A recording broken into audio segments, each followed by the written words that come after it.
cold and overcast, but it is dry. Therefore, there will be baseball at 20th and Blake. Game 2 of this 3-game set between the Rockies and the Seattle Mariners. And the Mariners won the ball game last night 4-0. The old tip of the cap to the 37-year-old Kevin Millwood, who threw a 2-hit complete game shutout. Welcome upstairs with Jeff Hewson. I'm Drew Goodman. The Rockies, as I mentioned, with 2 hits last night. That obviously needs to change. Well, it does, but as you mentioned, you got to tip your cap to Kevin Millwood. 165 wins in his career, and he was hitting his spots last night. That's not going to happen very often, though, here at Coors Field, because we know how the offense tends to roll here. Absolutely. Rockies averaging almost 7 runs a game through most of the first portion of this season offensively. So excited about seeing Christian Friedrich's 3rd career start, because the first 2, Jeff, were gems. 7 strikeouts his first one, 10 in his last one against the San Francisco Giants. 7 innings, 6 hits, 1 earned run.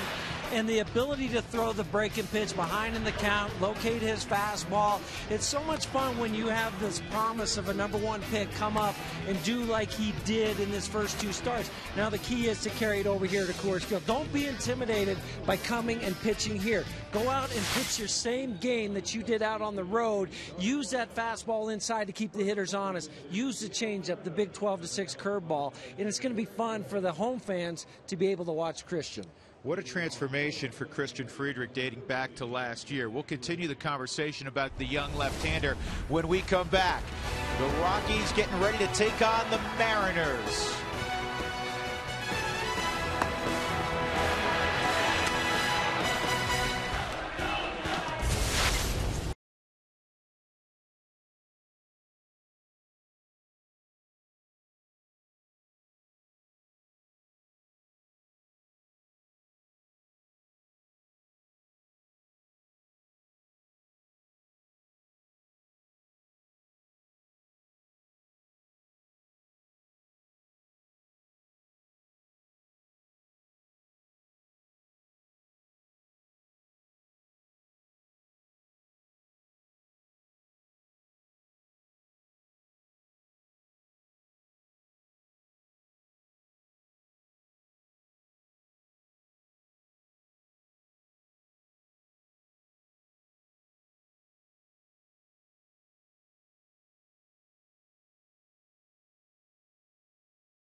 His Coors Field debut.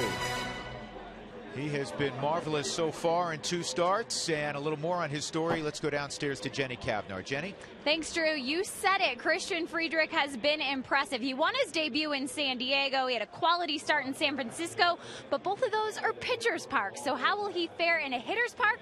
Well, the advice from the veteran Jamie Moyer to the kid is simple. Be yourself. That's the best thing advice I can give to him. He's a young guy. He's got a lot of talent, and he's thrown the ball very well for us so far. And I think he needs to stay in his own character and be himself and create who he's going to be as a pitcher. And, the way he's been throwing, I don't think he needs any advice. Well, this isn't Friedrich's first rodeo at pitching at altitude. He did have a couple starts at AAA Colorado Springs. In those 2 starts, he won one of those games in a complete game fashion. So we'll see if it can translate here for Christian Friedrich at the big league level, guys. Looking forward to seeing it, Jenny. Sage advice from a guy that's seen a few ball games in his time, Jamie Moyer. Rockies and Mariners. Come on back to Coors Field with us.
On Root Sports is brought to you by your neighborhood Toyota stores. Toyota, moving forward. By CenturyLink, fast speed and a low monthly price. Visit CenturyLink.com. And by Southwest Airlines, find our fares online only at Southwest.com.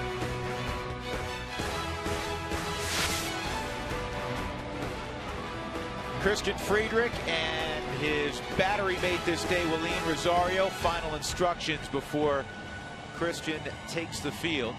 Pitcher always, well, I was going to say the pitcher usually is the first guy out. Today it'll be Willeen Rosario. And here come the Rockies in their white unis with the pinstripes. Friedrich bounding to the mound on a Saturday afternoon. A lot more Saturday afternoon ball games this year because the national television window can now float between day games, afternoon starts, or evening starts. So if they start the ball game in the evening, the national game, you cannot televise regionally opposite them, and that's why there's a lot more afternoon ball games this year. I'm sure a lot of folks are wondering about that.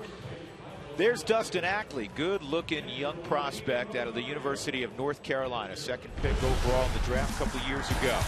And here's the rest of the lineup for Eric Wedge. Casper Wells, who came into the ballgame defensively late yesterday, will get the start. He'll be in left field. Ichiro batting third all season long. Jesus Montero. He came from the Yankees, one of the top catching prospects in the game. Big bat.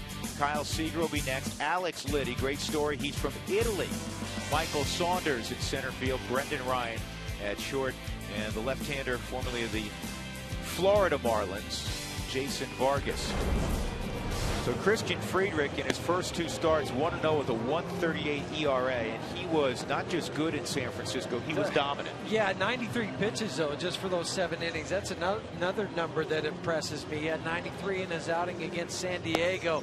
And those 17 strikeouts are impressive, but the ERA 1.38. Only Jason Jennings with the 1.20 has had a lower ERA in his first 2 starts. Left-handers hitting 400, but a very small number, just 4 for 10. Right-handers a 184 average against. I think the key for today for Christian, I mentioned it in our open a moment ago, is don't be intimidated by Coors Field and all you've heard about it. Go out and continue to pitch as you did at sea level. And it's not a bad guy to, as you watch, speaking of coaching going on, Jamie Moyer helping Alex White. And of course, he's worked with Christian Friedrich and spoken with him quite a bit. And his partner throughout spring training, his catching partner every day, was Drew Pomeranz. So there's the effect on display, if you will, of Jamie Moyer. But I was going to say, it's not a bad team to draw for your first home start. Not to disparage Seattle, but they're hitting a collective 230 coming in. It's one of the poorest offensive teams in baseball. Yeah, and they're not walking very much, and they're also just their on-base percentage is low. So young team, young pitcher on the hill, good matchup.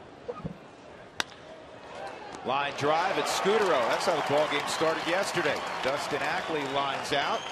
1 gone. Let's take a look at the Rockies defensively. Carr goes in left. Dexter Fowler in center. Tyler Colvin is in right. Todd Helton is getting the day off, so Michael Kadire is in the infield. He's at first base. Second start in the last few days at first base. Second start all year at first base. Joined there by Scudero, Tulowitzki, Pacheco, Rosario doing the catching as we established. Casper Wells takes ball 1. 48 degrees our game time temperature. So a little bit of a contrast to what we've seen lately. In the mid 80s. But no rain. I woke up this morning, looked out the window, saw it coming down. I was thinking, uh-oh, are we going to be in a delay? Now, there's been clouds everywhere. I was down in Colorado Springs at a kids game this morning. There's a strike, 2-1, and it was a little clearer down there. And as the further north you drove, the more inclement it got. They took the tarp off right around 12:30 here today. 3-1 on Casper Wells. Alex White last night, good performance, a winning performance on most days. Kevin Millwood was just better. On the ground to short. Tulowitzki slides over. And because the tarp was down, the footing is still solid. Nice play by Troy as he had to move about 15 feet to his left. Alex White yesterday goes 7 innings, Huey. Gives up 3 runs, 2 earned. Strikes out 7. And the key, and you underline it and put it in capital letters because of late it's been such a problem. He didn't walk anybody. 0. Big 0. That is the key number. And even though he gave up the home run, it was a solo shot. So that's going to happen as well. Inside on Ichiro. But don't walk 2 guys and then give up the bomb.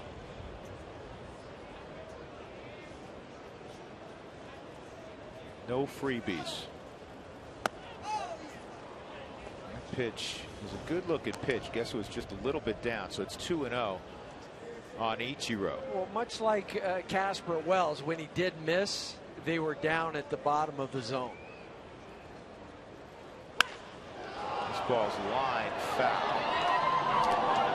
2 balls and a strike. Ichiro had a couple of hits last night. Sprayed a line drive to left and a line drive to center. Kind of classic Ichiro hits. Running out of the box, almost like softball, where the guys are running towards the pitcher's mound, or the girls, whoever it is, and then they try to just slap it. Yeah.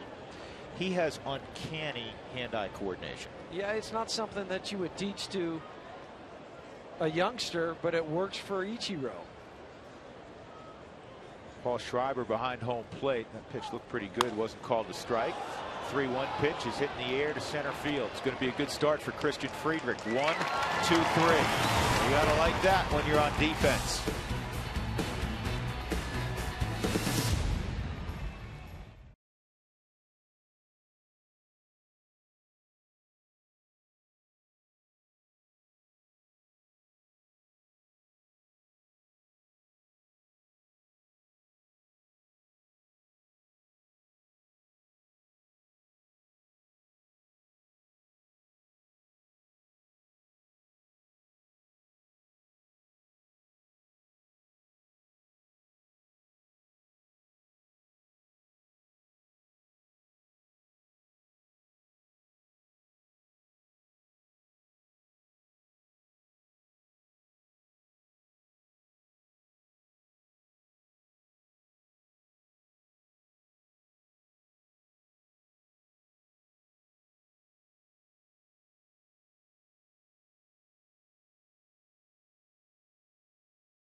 Pitcher and catcher Bob Apodaca joining Willeen Rosario and Christian Friedrich. A 1-2-3 start for Friedrich, and Marco Scutaro will begin things for the Rockies. Last night Marco was awarded an infield hit which actually broke up the no-hitter by Kevin Millwood with 2 outs in the 6th inning.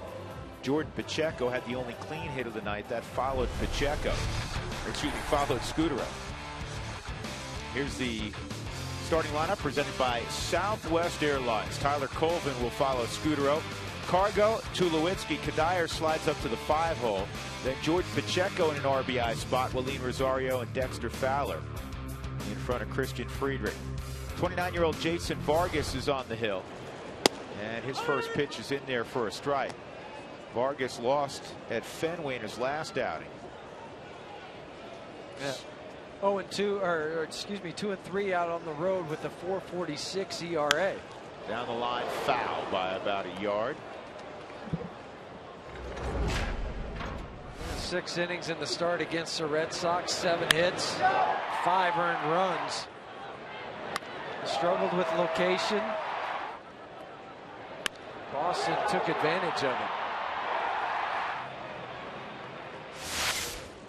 0-2 on Scutaro, and that misses away. 1-2.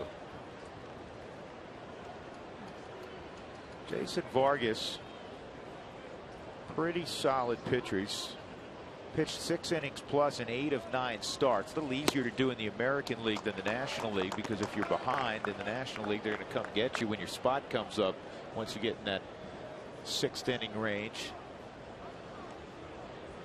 Yeah, other than a Roy Halladay who goes out and gets complete games a lot, there's for sure more in the American League. 107th start of his career for Jason Vargas. A fastball, he will cut it, changeup and curveball pitcher. 3-2 on Scutaro. And Marco's on that. He fouls it back. Marco took responsibility yesterday after the ball game. He said trying to go first to third there with 2 outs and Cargo on deck and already trailing 3-0 was just a bad play. And he's a veteran guy. You understand he's trying to quote unquote make something happen, but that's not what you do in that situation. That's a tough play for the first baseman, Alex Liddy. It's a long run for Liddy because he's playing way behind the bag, but he makes the catch, 1 out. And what we're referring to is Marco's at first base, Pacheco a clean hit, With 2 outs, he's trying to go first to third. He is out. Great throw by Michael Saunders. It's irrelevant because you cannot, there's nothing to gain there. There's 2 outs. Well, so it's first and second. Car goes up. If he hits one in the cheap seats, it's a tie ball game. And you're still going to be able to score with 2 outs from second base. That's the other thing. That advantage of going to third base doesn't help you with 2 outs, and that's why the rule of thumb is don't make the first or third out there. Outside 1-1 on Colvin.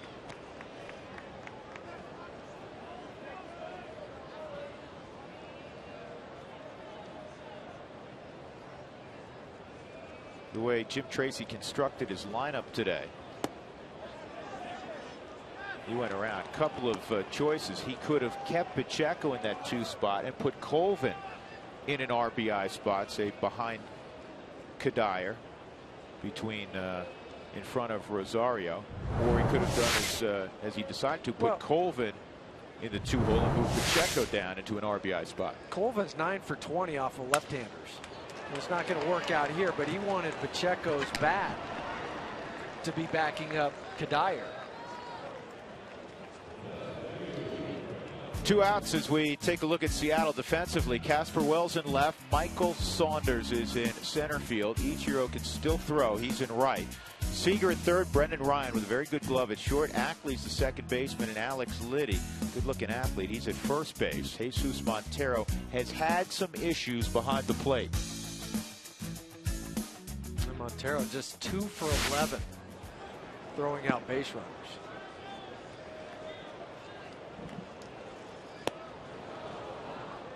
You see Cargo do that from time to time. When is it a good play and when is it not such a good play in your mind? I don't like it so much with 2 outs. I would rather see him try to hit a double unless you're going to steal the very first pitch.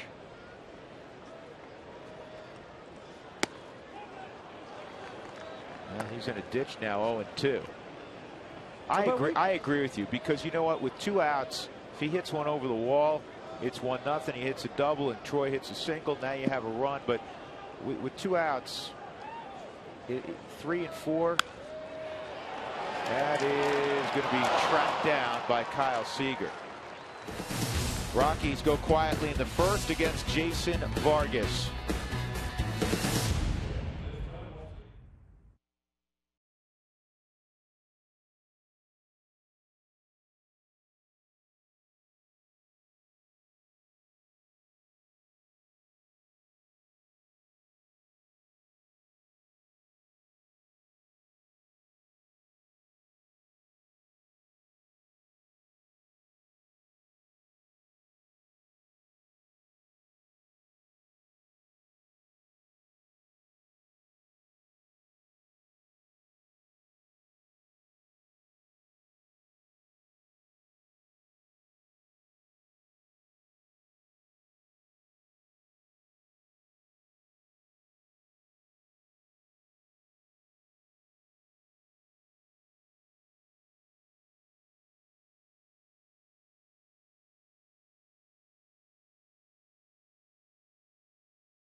At Coors Field in Christian Friedrich's Coors Field debut. Well, last night the Rockies just mustered up 2 hits, but today in the clubhouse, a lot of the guys giving credit to last night's starter Kevin Millwood. But it did have us scratching our heads. We wanted to look at the offensive numbers this year and what's happening at Coors Field. When you take a look, they're just averaging about 276 offensively. That's the second lowest all-time at Coors Field. There are still about 60 games so far in the season to help those numbers out. just about 9.6 hits and 6.2 runs a game. Now, when you look at this homestand, they're hitting just .237, and of course that 23 hits includes just 2 hits last night. Michael Kadire told me today, sometimes slumps can be contagious, but throughout the course of a season, you hope that you can minimize when those happen. First pitch swinging, and it's fouled off down the right field line by Jesus Montero.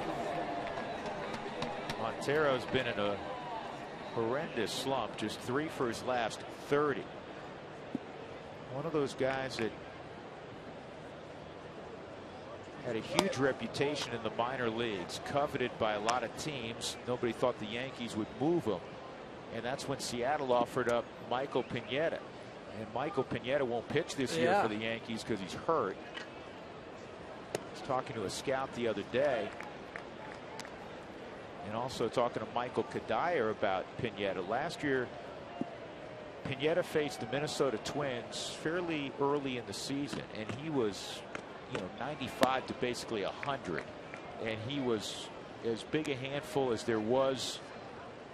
Probably pitching in the American League short of Justin Verlander the first part of last year. He had some great moments. Second half of the year, the velocity dropped down 7 to 10 miles an hour. And that should have been a red flag when it goes that much. If it was 2 or 3, you could say he's just getting tired. It's the second half of the season. We see that happen with pitchers. But when it's up to 10 miles an hour, that's when you have to look at, is there something with the labrum? Is it a rotator cuff injury? 3-2 outside corner. Nope, just off the plate, and Montero draws a walk. Let's look at Chevy's Dare to Compare. The Chevy Equinox, 32 highway miles per gallon, outperforms its competitors. Chevy made for Colorado. Well, in AAA, Friedrich was 2-1 with a 3.zip ERA. 27 punch-outs, just 4 walks. He's continued that trend at the big league level. He's transformed his body, and it's not just his body, his mind is different. Friedrich is now a big leaguer from a mentality standpoint. He understood that he was at a crossroads in his career. Which path do I want to go? Do I want to go down the one to the right that's led me to not too much success in the minor leagues, or do I want to go to the left where I want to be a bona fide big league pitcher? Seager hits this ball well right center field, and it is going to sail on out of here. A 2-run home run by Seager, his 5th of the year.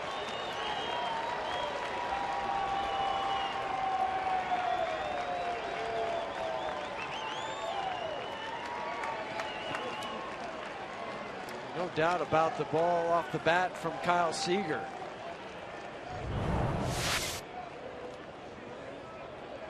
It's the second home run that Christian has given up to a left-hander from the Mike Shaw Subaru Supermo.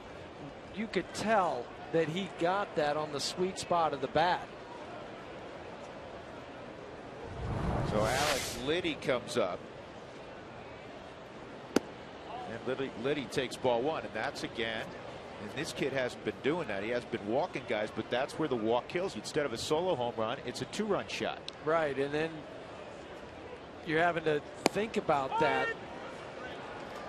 after you give up the hit. Well, if I would have got the guy before, it'd still be just 1-0. And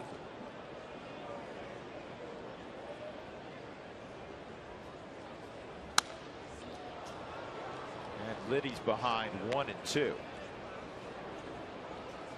Liddy is from San Remo, Italy. And there's a European Baseball Academy sponsored by Major League Baseball. And Liddy right now is the prize that has emerged from there. The first player to come out of that academy and make it to the big leagues. He's 6'4" and 230. And he can play third base. He can play first base. They played him in the outfield the other day for the first time. These are Italian-born players. Played in the big league. Strike 3. Liddy caught looking, and that's the first strikeout of the ball game for Christian Friedrich. Reno Bertoia, I think. Sounds good to me. Yeah. A lot of vowels there, guys. But Alex Liddy is a guy with tremendous promise. He kind of raced through the minor leagues. Michael Saunders at the plate. Well, it just shows you, if you have the talent, you will be found. Saunders from Canada, he was found. Yeah, that's a great point. Slider, and it's called a strike, 1-1.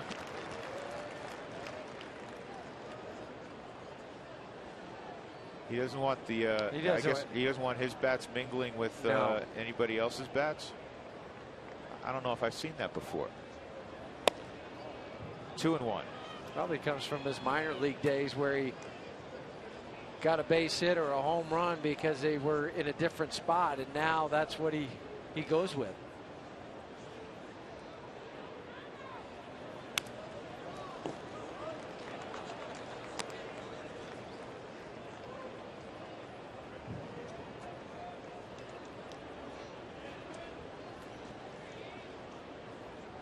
Well, see, yeah, if Ichiro can do it, everybody else should do it then.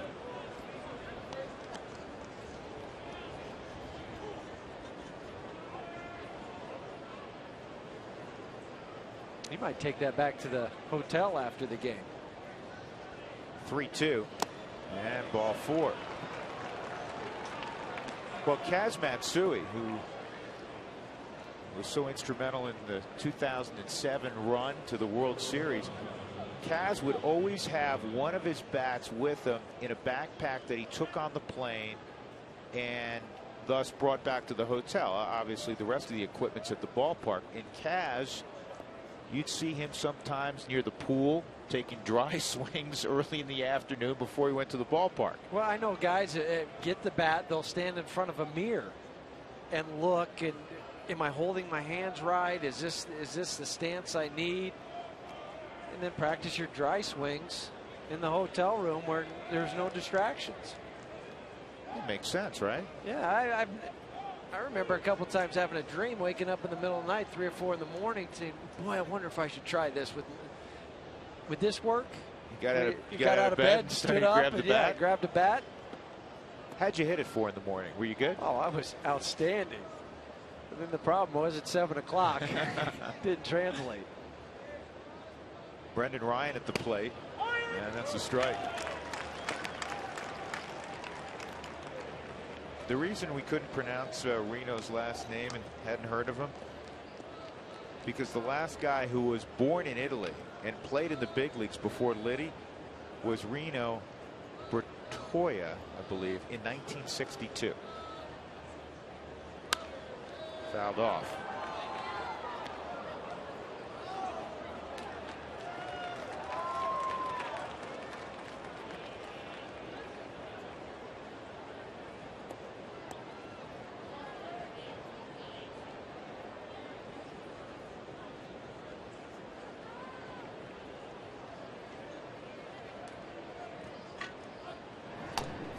And I'll check on Michael Saunders. He's got good wheels. 5 stolen bases, just been caught 2 times for Saunders.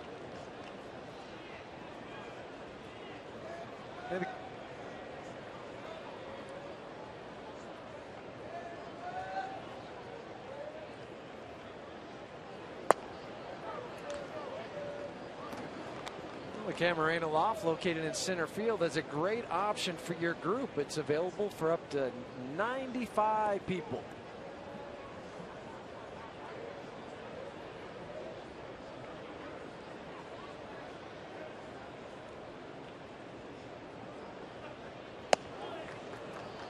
Two and two. And remember, up in the Camarena Loft, the nacho stand now has been replaced by a specially frozen drink. Nice. We're going to do a game from the... Yeah, but I don't think we can partake in the... after the game? In the frozen drink section. No, that's not good. Maybe afterward, right? Yep, June 1st. I don't need a frozen drink today, though. Not when it's 48 at game time.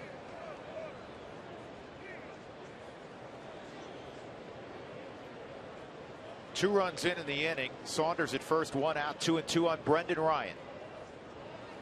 And Friedrich hits it up the middle. Chance for 2. There's 1, and there's 2. Nicely turned. Scutero and Tulowitzki. They have nice chemistry together. 2-run home run, Kyle Seager.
Take a look at the road ahead, powered by your Colorado Hyundai dealer. Step up to the plate and get more miles per gallon with the hottest car line in America, Hyundai.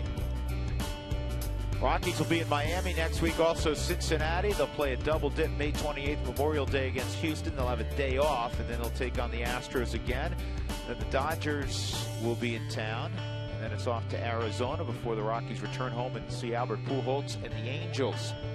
This season, save responsibly when you shop at your Colorado Hyundai dealers. Check it out at coloradohyundai.com. Rockies down 2-0. Drew Goodman, Jeff Houston, Jenny Cavnar. Bottom of 2, Troy Tulowitzki against Jason Vargas. Vargas has had an awful time against against the Rockies, and in particular at Coors Field. 8 innings at Coors Field. He's given up 16 runs. 18 ERA, 0-2. Overall, 0-2 at 16.55. Going against his former teammate right now in Troy Tulowitzki. They went to Long Beach State together, overlapped during the 03 and 04 seasons at Long Beach.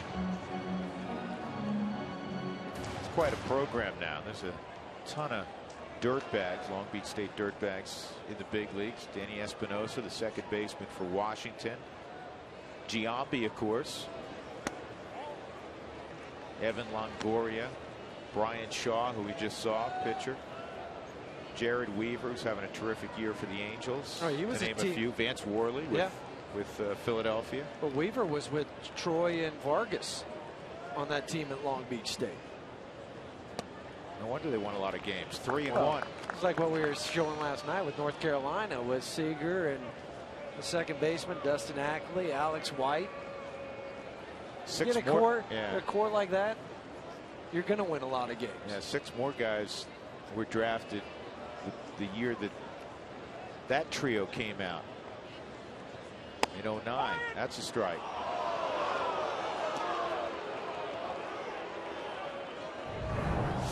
Did it catch the bottom of the zone? Might have been off and in the 4th strike zone. Close enough for Paul Schreiber to call a strike.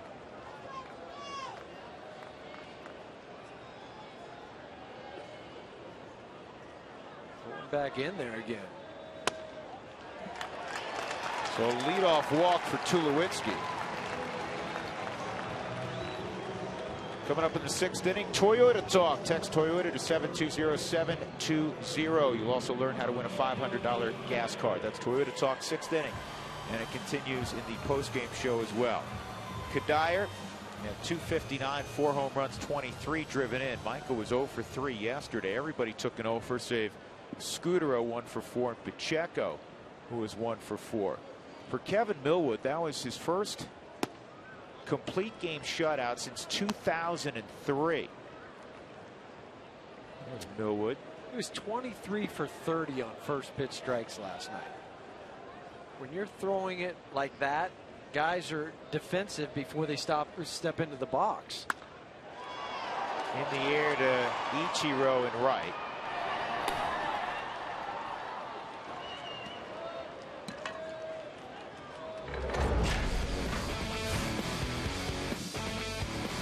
Millwood faced 3 over the limit. The 2 hits and the walk. 7 Ks. He hit virtually every spot. Well, just the 1 walk. That was to Dexter Fowler in the 3rd inning.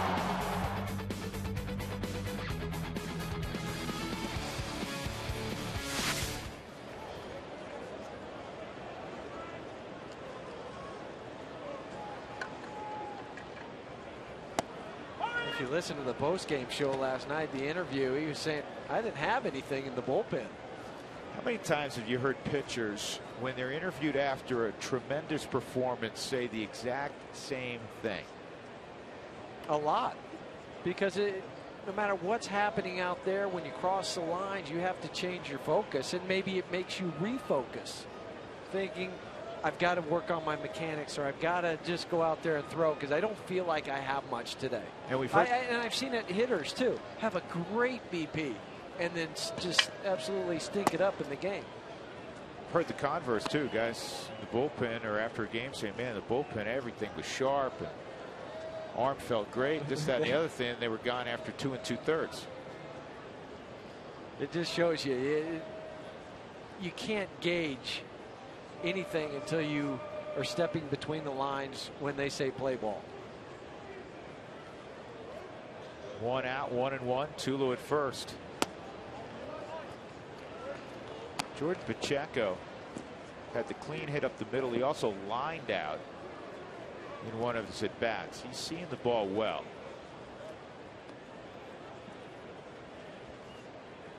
Well, he's just starting to string at bats together. It's not play a game, sit to get a pinch hit. It's game after game after game, and that's what he needs. Ask any player or hitter at the major league level or in the minor leagues. Give me a chance to string it together where if I have a bad swing or a couple bad at bats, I can go up there in my 3rd at bat knowing this is the time I get my hit. Jordan's a confident kid. You can't play this game if you're not. You certainly can't play it at this level if you're not. But he believes he can hit. And he can. And he can. There's no doubt in his mind. He gets under this one a little bit. Left field, Casper Wells. That's the 2nd out. And Rosario will come up.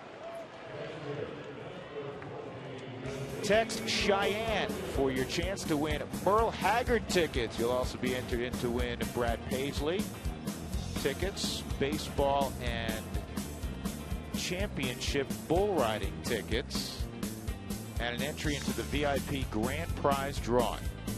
Visit RockyMountain.rootsports.com for official rules.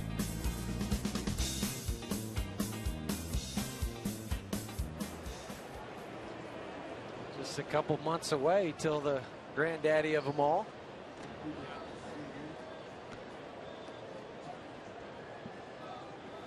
Towards the last full week in July. Always a blast. It's been a couple of years since we had any time off where we could get up there. You snuck up last year, didn't you? No, 2 years ago. Last year we were out on the road. Family went. Misses. Rosario takes ball 1. Willeen 1 for his last 12 at the plate. If you're wondering why Rosario's catching back-to-back days, Ramon Hernandez still beat up. The other day in that ball game,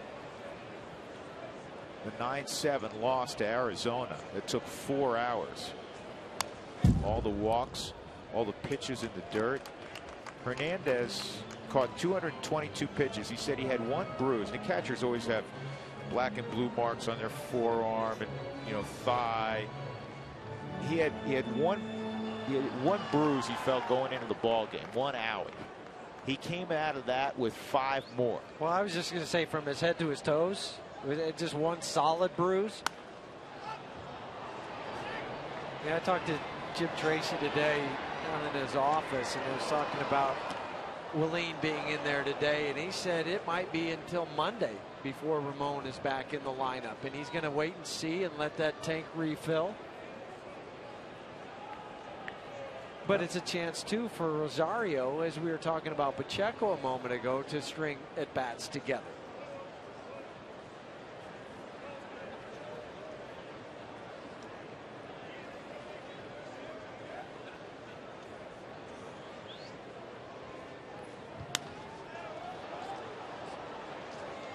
And Rosario sends this one into the seats the other way. Willeen got a lesson last night in pitching from Kevin Millwood.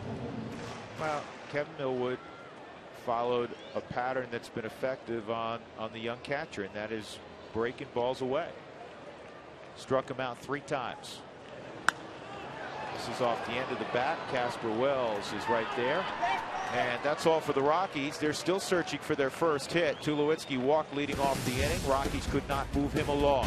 We go to the third, 2-0 Mariners on the Seager home run.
Nothing as we head to the third, this Saturday afternoon affair. It is the first interleague series of the season for Colorado, so we thought we'd take a little revisit to past series with Seattle and get you a little recap of what happened. Let's head back to 2000. It was the last year that Alex Rodriguez was with the Seattle Mariners.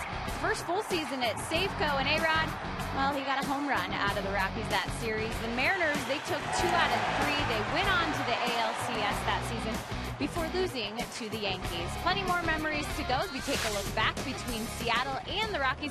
We'll have more coming up for you a little bit later in the broadcast, Drew. All right, Jenny, sounds good. Jason Vargas is at the plate. Fouled off the first pitch, 1 strike count on Vargas. Vargas came up with the Marlins, product of LSU. Was with the Mets briefly in 07, was out all of 08. And then acquired by Seattle from the Mets along with Andy Chavez in the J.J. Putz deal. There's a lot of players that moved around in that deal. Well, he started at LSU and then eventually ended up at Long Beach State for a stop at a junior college. He saw the country. He was drafted out of high school. Did not sign. Eventually out of Long Beach was a 2nd round pick. He was also a DH when he wasn't pitching at Long Beach. And you can tell by that swing. Well, he started out 13 for his first 42. Gone downhill since, 1 for 14. But that's not the No, that's swing not of a an ordinary pitcher, no. pitcher, especially an American League pitcher. That's the part that, unless you're getting regular at bats, is going to be real difficult when they spin it.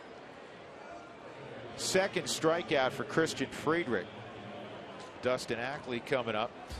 Here's the rest of the Rockies' interleague schedule. They'll be back in interleague play against the Angels here at Coors Field. They have the A's in town, and then the 2 road series are at Detroit and at Texas. Sandwiched in between the Phillies. Yeah, that's a very difficult road trip. Detroit, Philadelphia, and then Arlington. 0-2 on Ackley. Ackley had a 13-game hitting streak that was snapped last night, facing his college teammate Alex White. Kyle Seager was really impressed with White. Of course, he hadn't seen him in a while. Said he had good sink on his two-seamer, and he said the split finger that he threw him was better than anything he'd ever seen in the past from Alex White. And that was a pitch he couldn't throw last year because of the finger issue that he had with Cleveland prior to being traded over from the Rockies. Because that was where there was putting the pressure on, and he couldn't pull down and get the tumbling action. Ackley's got back-to-back strikeouts. Time for the Excel Energy High Efficiency Inning. Learn about energy efficiency and how to save money in your home by visiting responsiblebynature.com. Well, the first inning was efficient. 3 up, 3 down. Ackley lined out. Casper Wells would hit a ground ball to short, and Ichiro hit a fly ball to center field. Casper Wells out in front. Straight changeup, and it's 0-1. With the win yesterday by the Mariners, they snapped a 4-game slide. They still lost 7 of 10 and 12 of their last 14 on the road. They've also played the most road games out of anybody in all of baseball. They've played 27 of them. Eric White saying, man, the travel in Cleveland wasn't as bad. Next closest club is Atlanta with 23 road games.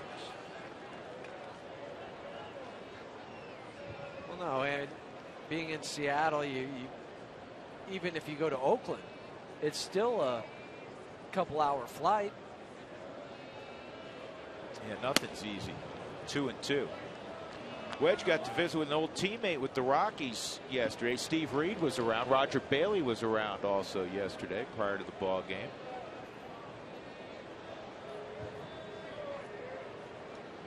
Good to see Reeder and Bailey as that pitch misses. 3-2. Golf courses must have been closed for Roger yesterday. Yeah, he's working now in the golf industry in addition to doing some announcing, and said you'd scratch or were you +1? He just nodded. That's the third walk. That's not a good walk in that he was ahead 0-2 on Wells, or excuse me, 1-2 on Wells. Yeah, and it's his third walk, and he just had 2 walks in his first 2 games of his big league career.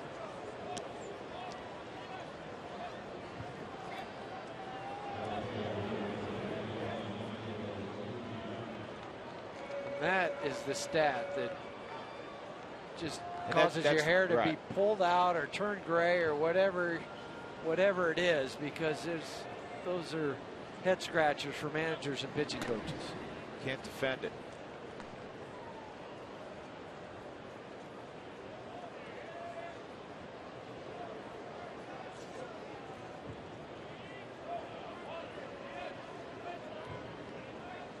Ichiro, a career .325 hitter, and he gets his bat broken. This is a tough play, though. Not going to have a play.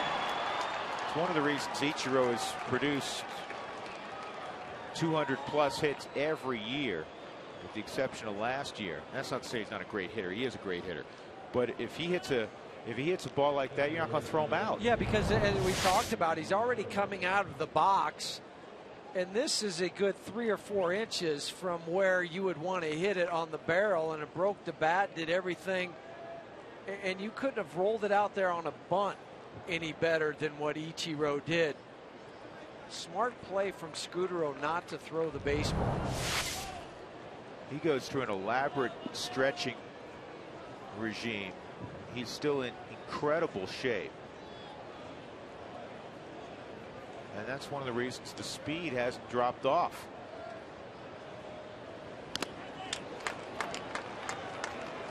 Montero walked his first time up.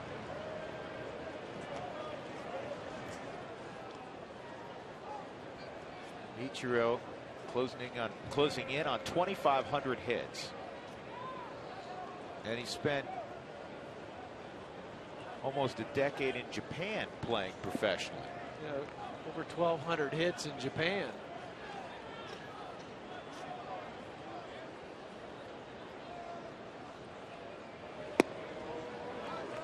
One ball, one strike. Ichiro reached the big leagues in Japan with Oryx in '92.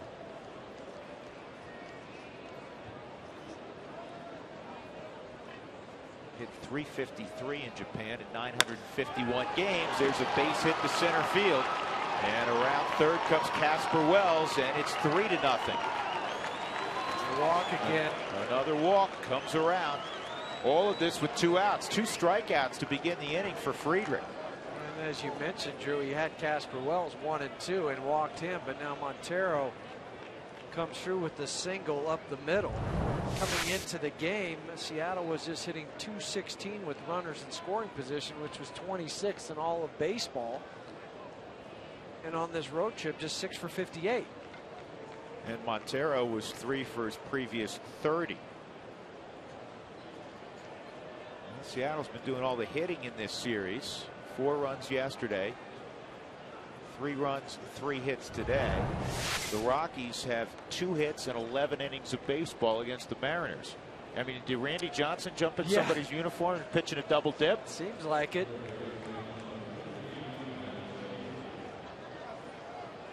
Now get out of this inning. Don't give up another run, because Kyle Seager drove in 2 runs yesterday. A sac fly and a base hit. Already has a home run today.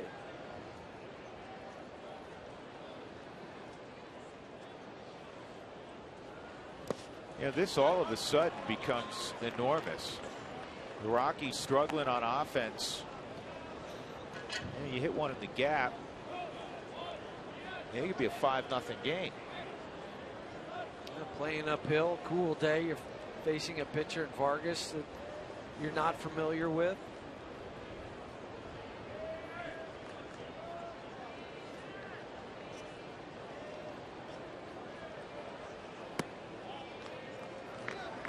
One ball, one strike. Friedrich. Get a pitch count up on the board. It's 58 now. That's a lot of pitches still in the 3rd inning. Yeah, 31 strikes, 27 balls. So that's not the ratio that Christian had shown the 2 starts on the road.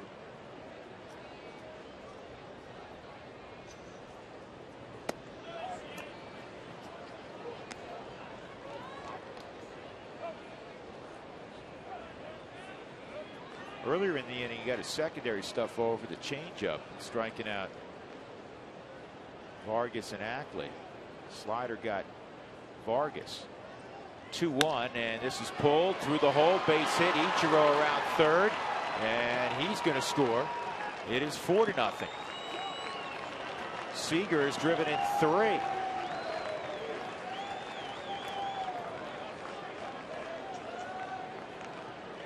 15 out of his 25 RBIs for Seager, or 26 RBIs now with that one, have come with 2 outs.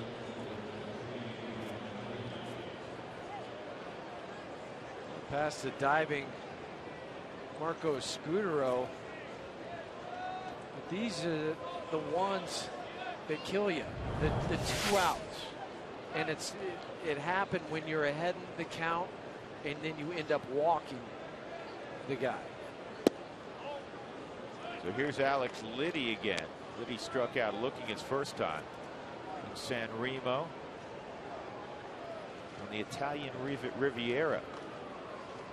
So how did he start playing baseball? Well, his dad had spent a lot of time as a kid in Los Angeles.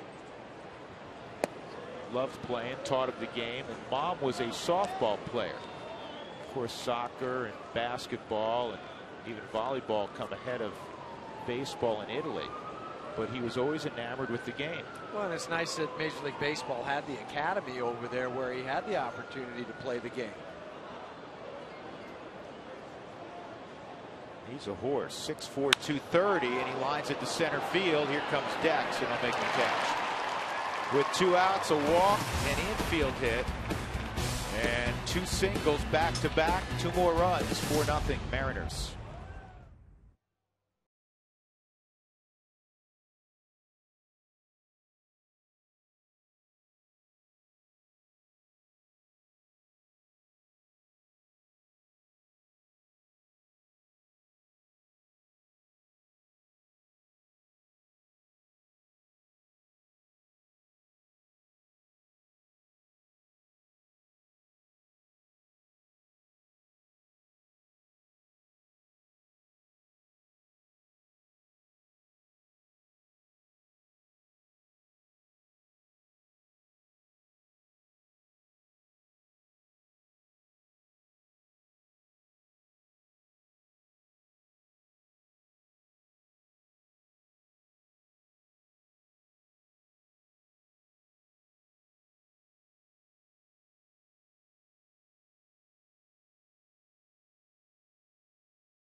It's a score they lost by last night. Looking for their first hit. Dexter Fowler in the third will lead it off. Tune in tonight after the Rockies game for Rockies All Access. Jamie Moyer will learn how the 25-year veteran and his wife Karen have used his big league platform to help kids around the country through the Moyer Foundation.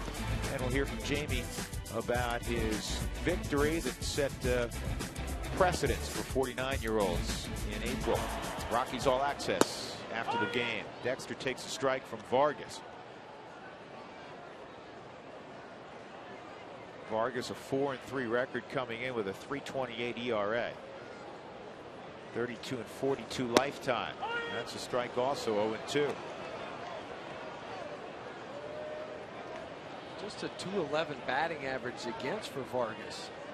Right, he's hitting 196.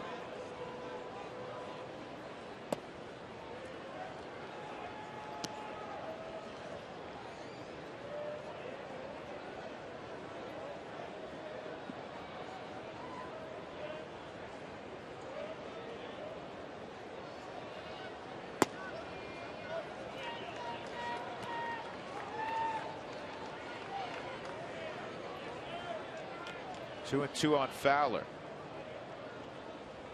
Rockies just 4-12 in May. It's reminiscent of last year's disaster.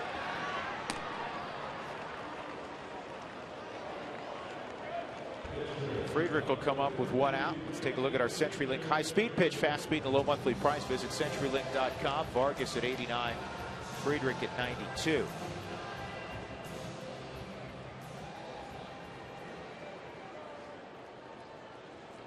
Christian looking for his first big league hit. No batting gloves. Yeah, I noticed that. You don't see that from a position player, much less a pitcher.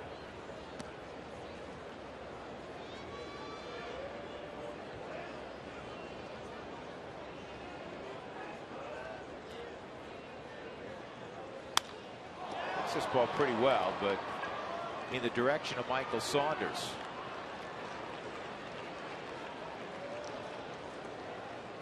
Well, the first time through the Rockies lineup, Vargas allowed one base runner. That was Tulowitzki walking on a 3-2 pitch, leading off the second.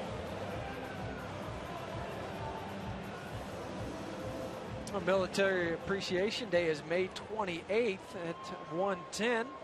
Active military and veterans receive complimentary tickets, and discounts are available for family and friends. Come early for the celebration. Call 303 Rockies for more information.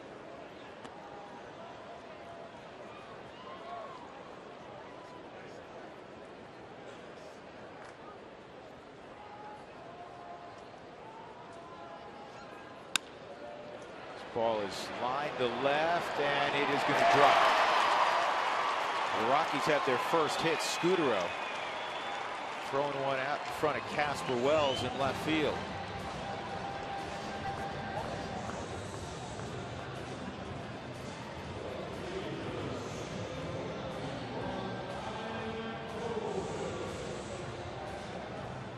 A cut fastball from Jason Vargas. Pull the hands inside towards the belly, though, and clear the hips. Get that elbow in a good hitting position and dropped it into left field. Tyler Colvin found that a play. He had his back broken his last time up and rolled one to second.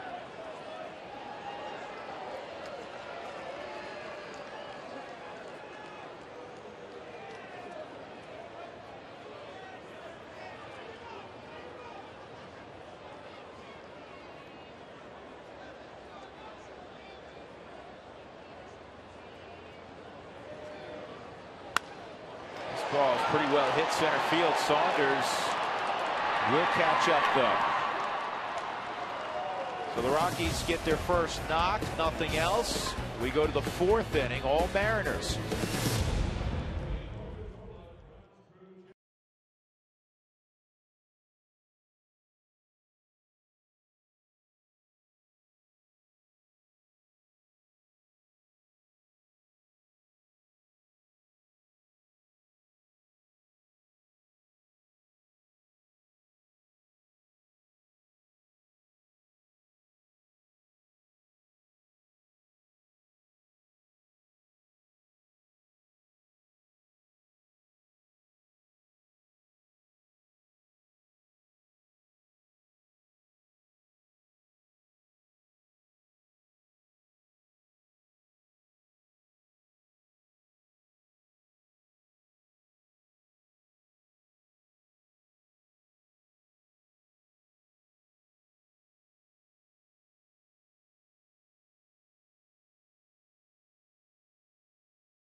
Number to start the day. Again, it is 4-0 as we head to the fourth. Well, with interleague play, we like to take a look back at the series between the Mariners and the Rockies. We're going to get you a flashback from 2001. It was a home run game of sorts, and these long balls not favoring the Rockies. Mike Hampton dishing out a home run to Ichiro, and then Edgar Martinez, he also gets himself the round tripper. A very frustrated Mike Hampton indeed, as again, Mariners took that series 2 out of 3 games. We'll, of course, have more flashbacks for you. I think we'll have a lovely Rockies memory for the next one coming up. For now, Drew, we'll send it back to you. All right, Jenny. Michael Saunders, 7, 8, 9 against Christian Friedrich. Inside ball 1. Saunders walked his last time up. Out of Victoria, British Columbia, 6'4", 210-pounder.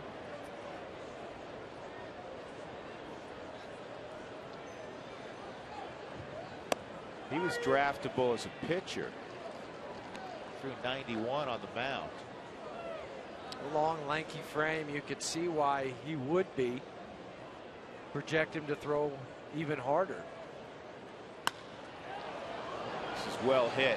Left center field. Dexter trying to catch up, and he will.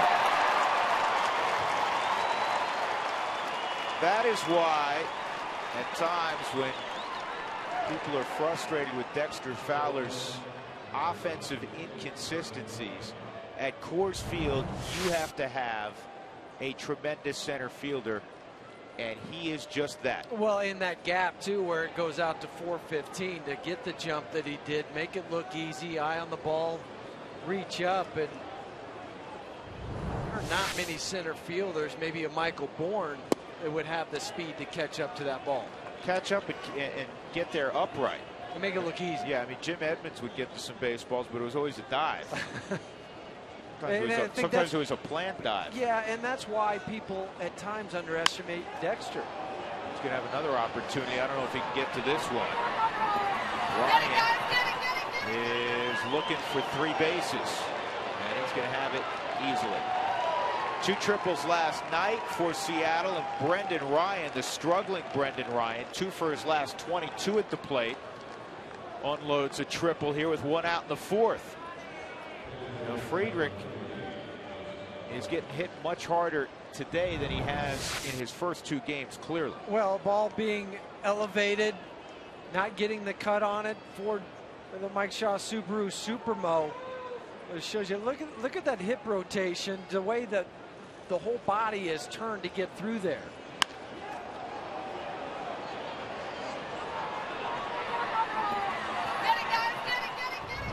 Now the pitcher up, Vargas, infield in. Much harder to squeeze with a left-handed hitter, though easier when you have a left-handed pitcher. Does it balance out? Yeah, so it depends on Eric Wetch. Tried to do it last night with Brendan Ryan to hit him. Today he's at third. 2-0 on Vargas, again, who handles the bat well. A 354 average, 5 home runs, 14 doubles as a DH at Long Beach State.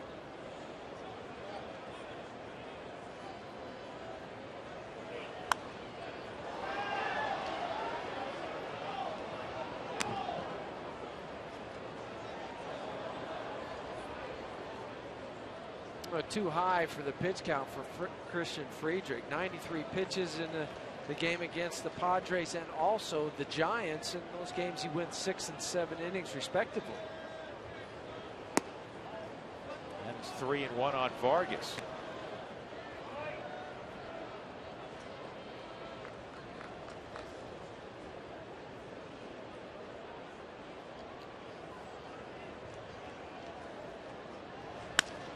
And that's a soft single that'll drive in a run. The 5th run for the Mariners. Vargas with a base hit, and Brendan Ryan scores.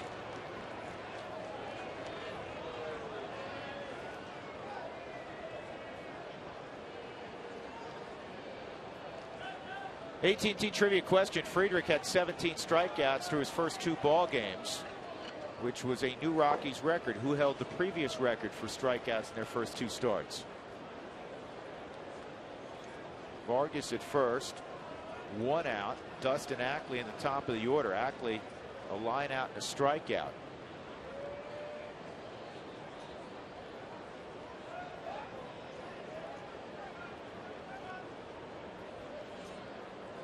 Five runs, 6 hits for Seattle. And Ismael Rogers just got the call to go get loose in the bullpen. He and Outman are your long men now, with Torres being sent back to AAA.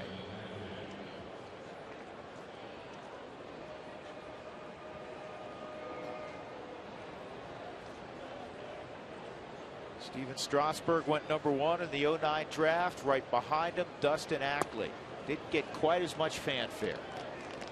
Well, when you're behind Strasburg, it's Strasburg, everybody else, but this guy can hit. It's just a matter of, is he going to be a second baseman, and would he be better in the outfield? The Rockies in that draft took Tyler Matzik, #11. Alex White took, or Cleveland took Alex White, #15. Tim Wheeler was the 32nd pick. Rex Brothers, the sandwich pick, #34.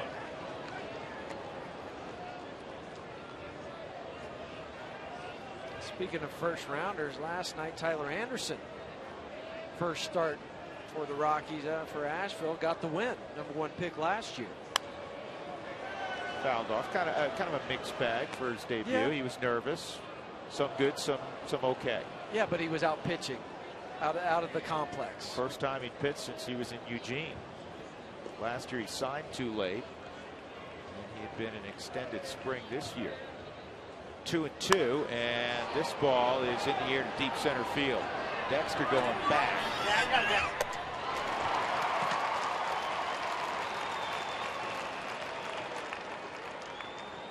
Long out off the bat of Ackley. Right now the Mariners are getting some quality swings against Christian Friedrich. Well, Ackley's 0 for 3, but he's lined out and hit a ball 410 feet. Alex Lydia's last time up hit a line shot in center field that was caught. Michael Saunders started the inning with a ball to deep left center that was tracked down by Dex. Then the triple and the single. 2 outs. And Friedrich will throw out Casper Wells. 2 in the second, 2 in the third, and another run in the fourth against Friedrich. 5-0 Mariners.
Going against Jason Vargas. Christian Friedrich had 17 punch-outs to his first 2 big league starts, a Rockies record. Who held the previous mark? Our AT&T trivia question, it was Jeff Francis. He struck out 13 in his first 2.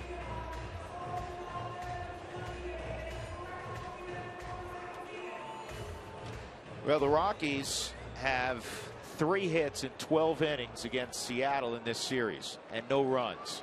Bob Apodaca and Christian Friedrich on the Rockies bench. Carlos Gonzalez without a hit in the series. He had a little flare to third his first time up. Well, that's why I think this inning or next inning is imperative. You get a run or 2 on the board to take the momentum away from the Mariners. Mariners, a team that was struggling coming into this series, not played well on the road. You mentioned all the the numbers, losing 7 out of the last 10, but give them hope.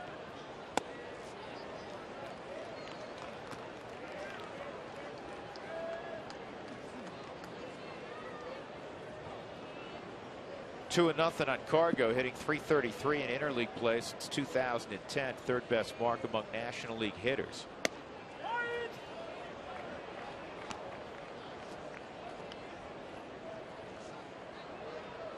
And that pitch kindly called the strike by Paul Schreiber. It looked like it was off the plate. Brendan Ryan on the outfield grass at short. This ball is high in the air to fairly deep right field. Did he get enough of it? Nope. It's off the end of the bat. Ichiro makes the catch.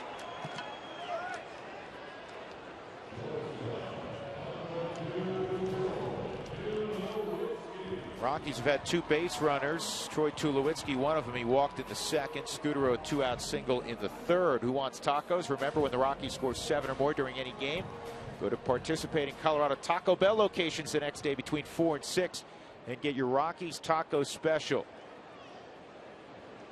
Tulo just 5 hits this year in 41 at bats against left-handed pitching, and a year ago he hit .349 against lefties.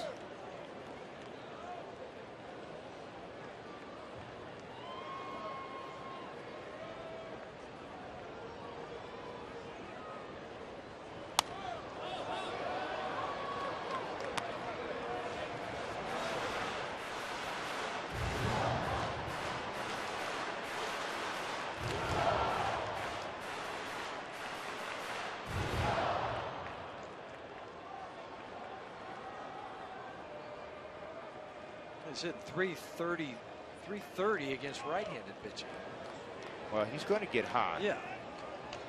We just hope it happens soon, and he brings some company with him. Like a Todd Helton.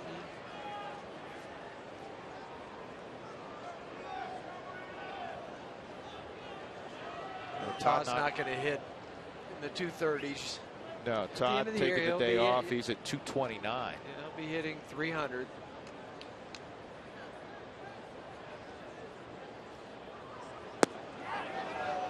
And Tulowitzki's gone. That's the first strikeout for Vargas. And these are big league pitchers, I understand that. But Kevin Millwood, again, hadn't thrown a shutout in 8 years, 9 years. And, you know, Vargas is 10 games under 500. These guys look like, again, Randy Johnson and Kurt Schilling back to back. Yeah, what a look from the Mike Shaw Subaru Supermo with the circle change. You tuck the index finger down, put the ball out on the last 3 fingers, and then just rotate the wrist. What a great shot. It's nice when we can slow the arm angle down to get that grip. Ackley's got it, and the Rockies are done in the 4th inning. 5-0 Seattle.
Baseball on Root Sports is brought to you by Ford Fusion. Quality you want, and economy you deserve. Ford Fusion, go further. By AT&T, the nation's largest 4G network. AT&T, rethink possible. And by Ram Trucks, guts, glory, Ram.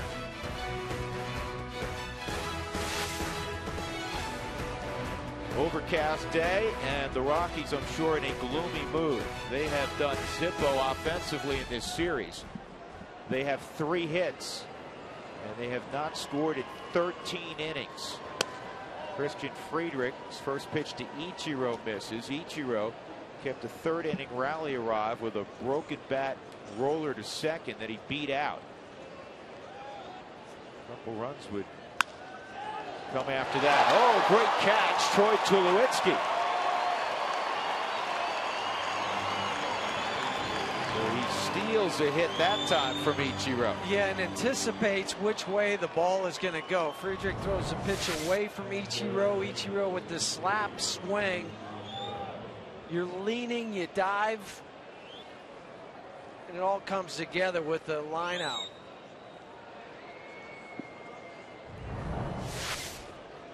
Montero a walk and a single up the middle. Troy backs up to get the 1 hop. High throw, but Kadire is there. 2 outs.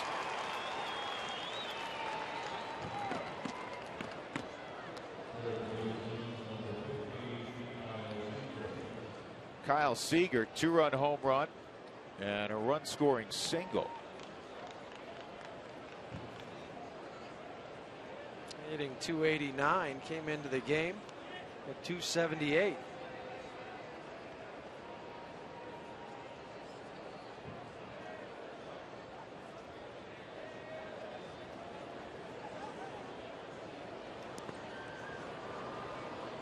It's a home run by Seager. No doubt about it when he hit it.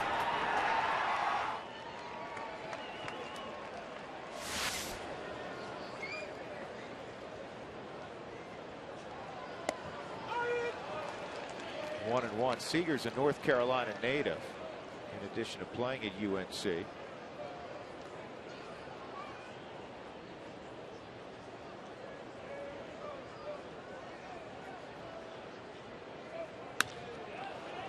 And a base hit for Seager. He's 3 for 3.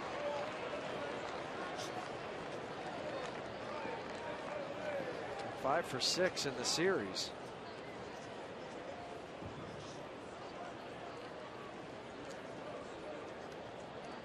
Alex Liddy with 2 outs, a strikeout, and a line drive to center field. The only inning that Seattle was retired in order was the 1st inning. Wells Fargo customers get your 2-for-1 Rockies tickets by going to wellsfargo.com/Rockies. Wells Fargo Bank, member FDIC. What's different today for Friedrich?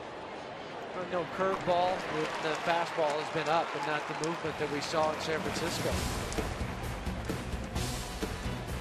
We'll go to the bottom of the 5th inning, 5-0.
5-0. The Rockies have been out hit 7-1. Pacheco, Rosario, and Fowler here in the 5th inning.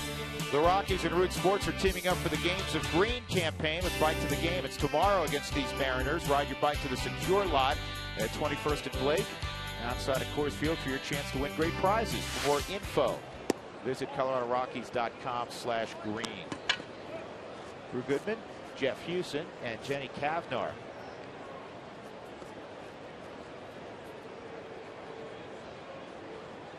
Friedrich, well, and he's telling back to his conversation with Bob Apodaca. He was telling the ball's up. I need to get it back down to the knees.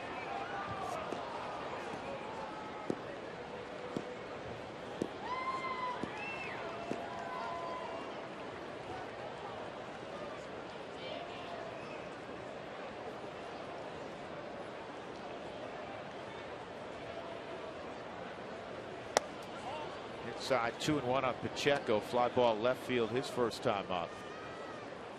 Follow the Rockies on your phone with the MLB.com at Bat 2012 app. Features highlights, pitch tracking, and more.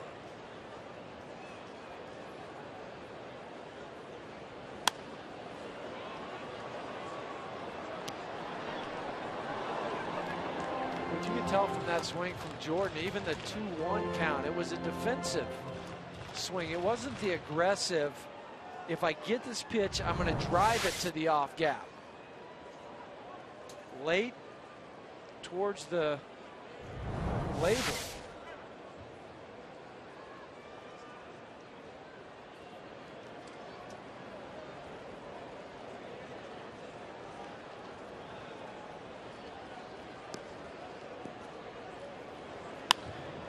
And softly hit to the shortstop.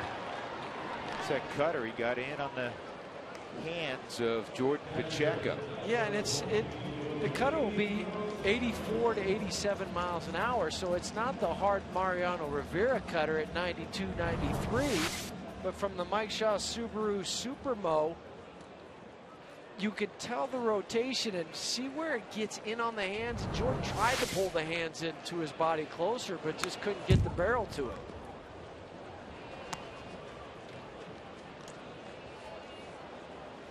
That's Rex Brothers. Maybe trying to find a different role to get his command in order. A less pressure role.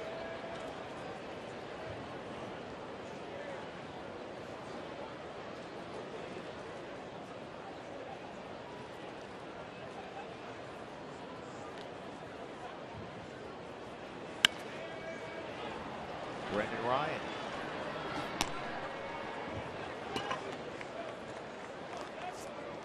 So Fowler with 2 outs. Vargas in cruise control, as was Kevin Millwood last night. Who wants tacos? Fans, if you'd like to receive text message alerts when the Rockies score 7 or more runs for the Rockies Taco Special, text the keyword taco to 720-720. Feed your Rockies fever only at Taco Bell. The Rockies are hitting the ball like the Mariners' reputation coming in. Another 1-2-3 inning for Vargas.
the Rockies 5-0.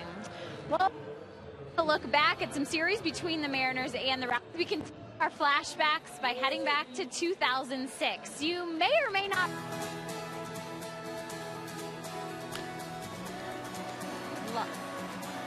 Well, the Rockies and Mariners, that was the quick game between Josh Fogg and Jamie Moyer. Less than 2 hours. Fogger had that sinker going, working down in the zone. Then Barmas fires across the field. Josh Fogg had everybody to dinner 2 hours before they thought they would get there. They still had to wait for the reservation. That's right. They were so early they had to wait outside. Hour and 52-minute ball game. Jenny's mic went down. Michael Saunders at the plate. 5-0 Seattle in the 6th inning. A walk and a drive to deep right, or deep center. This is to deep right. And off the wall, Colvin firing at the second. Saunders will get there with a double. Christian Friedrich enjoyed great success in his first 2 outings, but he has been punished today. That is the 8th hit he's allowed.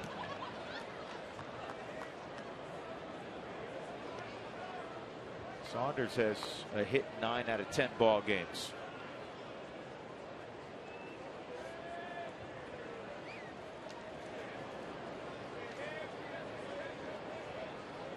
To update you on Jorge De La Rosa, the Rockies made a move today with De La Rosa. He experienced a little more forearm tightness in his start in Tulsa 2 days ago. And he's been with the Rockies here in Denver the last 2 days, and he's still throwing, but they decided to pull him off of his rehab, which means you have to stay off that rehab for a week, which, you know, naturally is going to push the timetable back. It's nothing alarming. It is very often part of the process of rehabilitating from Tommy John surgery, but I know Jorge was very upset. But this is a good sign from earlier today where he was out and he was throwing and there wasn't the problems. He even talked to Keith Duggar during that time when he was out there. But yeah, when you pull him off for that week, and that's a major league rule that you're off for a week, you can go back on to the 30 days, the 30-day rehab assignment. So it's not like you have to only go out in 12 days because he was already out for 16. But that's why Major League Baseball makes you sit out a week before you go back out onto the rehab assignment. So it might push him back. Originally they were thinking June 2nd, maybe June 3rd. But it could only be a week or 10 days longer. And again, truth be told, we don't know that until he goes out and pitches some more, and he has to be completely pain-free. Not only pain-free, but get the pitch count up and have it be effective work in the rehab to put him out here on a major league mound. Yeah, where he's confident when he goes out there that everything is okay. 2-2 on Ryan. He fouls this off. Yeah, the last thing you want to do is rush him back up here. And that doesn't do anybody any good. And risk further injury or ineffectiveness and then have to shut him down.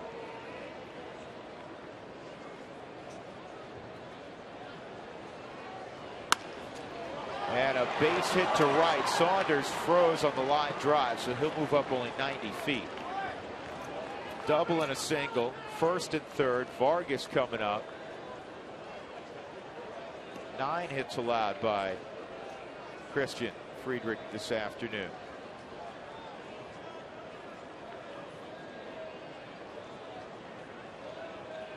Well, even up 5-0.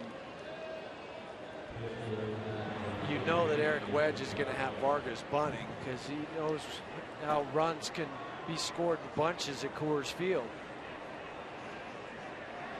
Vargas would probably lobby to swing away since he had I know that. an RBI single in the 4th, and his background is a DH collegiately. Every pitcher would lobby, let me swing the bat. Sure. Rogers is back up, and Brothers is down. Rogers up earlier, and he won't have to bunt because on the wild pitch, Brendan Ryan moves to second.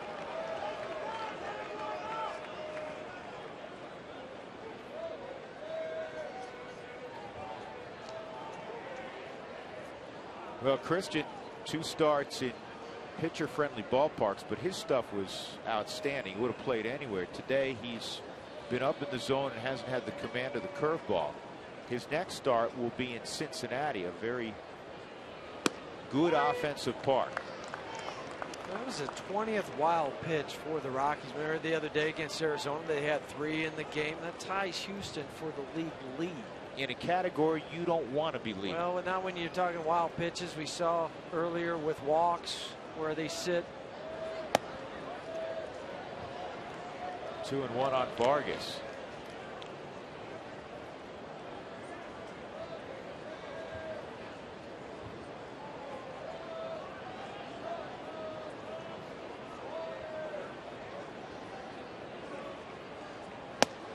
Wow. 3-1. And they have Ackley, a left-handed bat, up next, but that may not matter if you're Jim Tracy, especially if he loses Vargas.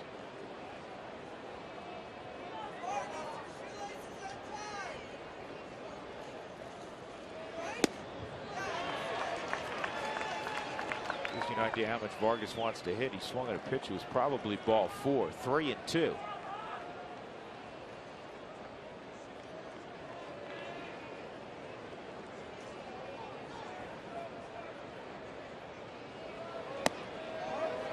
That was pitch number 100. He just walked the pitcher, Vargas. Bases are loaded. Jim Tracy's going to have to take Friedrich out. We'll go with the double switch.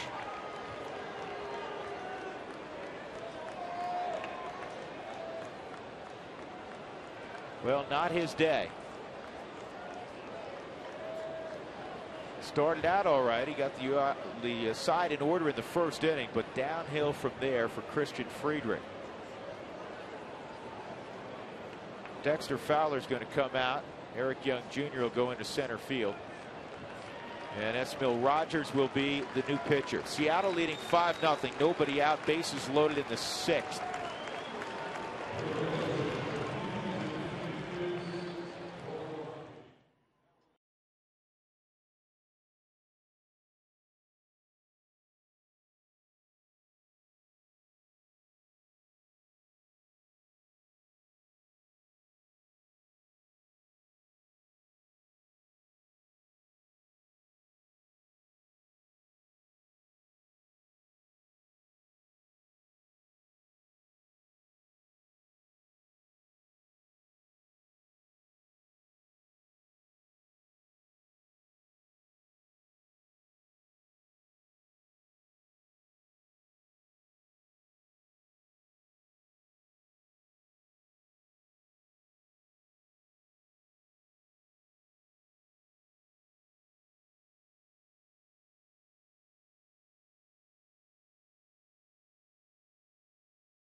College is expensive. There's a news flash for you. And College Invest is the place to go to help you out. And you can do it right now when the kids are young. And you can open an account as well for as little as $25. It's tax deductible. So start saving for college through collegeinvest.org. That's collegeinvest.org. Bases loaded. Dustin Ackley coming up to face Esmil Rogers. Christian Friedrich, at the minimum, gives up 5 runs on 9 hits. He walked 4, and he struck out 3. Rogers will have to do yeoman work, though, to keep that number at 5. Yeah. Bases loaded, nobody out. Ackley, Wells, Ichiro, top of the order. Again, Eric Young in center field. Dexter Fowler comes out in the double switch, so EY will lead off next inning. And not real pretty numbers for Rogers. 17th appearance on the year, ERA above 8. A lot of walks, just 18 innings. That's a fair ball. Line drive down the left field line. That will score at least 2. Vargas at third Just in there ahead of the throw. A 2-run double for Ackley. His first hit of the series. RBIs 13 and 14. And Seattle's officially blowing out the Rockies 7-zip. It was only a matter of time for Dustin Ackley. It hit the ball hard a couple different times. He wasn't even sure it was going to be fair. And watch his reaction from the Mike Shaw Subaru Supermo. He stands there for a moment. Oh, fair. Oh, I guess I have to run.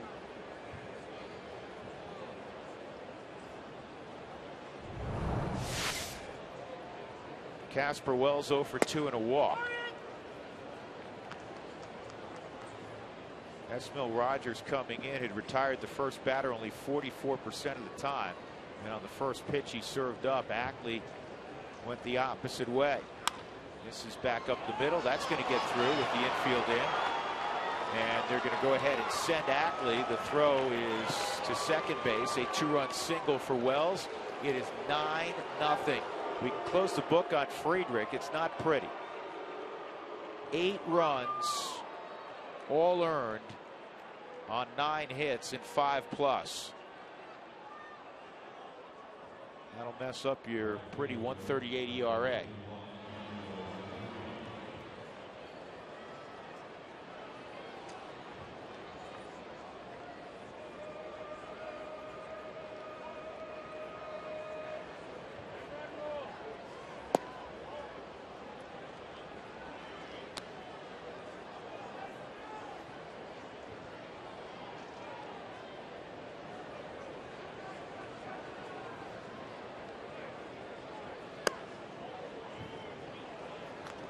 For a team that had struggled coming into this series with runners in scoring position today, Seattle 6 out of 7. Well, coming in, they were 10th for their previous 103 with runners in scoring position, 097. Even for a developing team offensively, this pickup by Pacheco on the Ichiro ground ball. Even for a team that's just marginally better than last year and the year before when they were last in baseball in runs scored, you're not going to continue at that pace, you wouldn't think. No, and from what we've seen in this series, they have some young hitters that will take the ball if it's away from them, hit it that way. They have some power.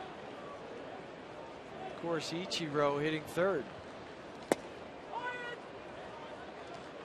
Jesus Montero takes a strike. He's 1 for 2 and a walk.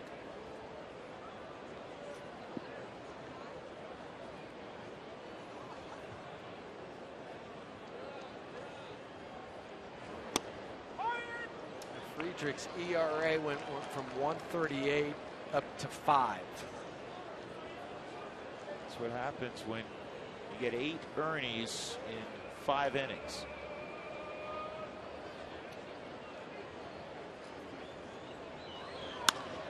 A base hit for Montero the other way. That's the 12th hit for Seattle. It's turning into batting practice. Esmil Rogers remains a Rubik's Cube. 96, 97, sharp breaking ball, but he gets hit like it's 5 o'clock in the afternoon. Yeah, right. On a lot of outings. Yeah, and right-handers hitting over 400 now against Rogers.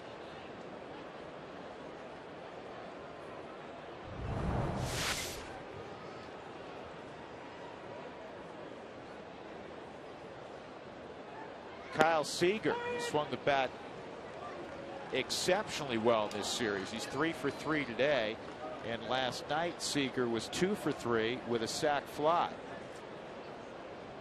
26 RBIs, easily leads the Mariners.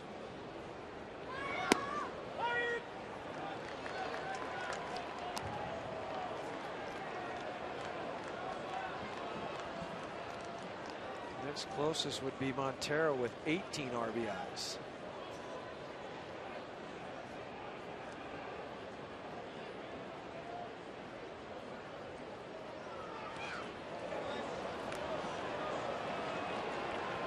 Well, we've seen that before. If it goes down as a wild pitch, it'll be the 21st. It It is a wild pitch. Let's see how far out in front this hit. Yeah, there's nothing Rosario could do. It hit out in front of home plate and kicked to his left. He slid his body to where he thought the ball was going to go in the position that you want to be in. But when it's 3 feet away from you, by the time it hits you, it's just a guess.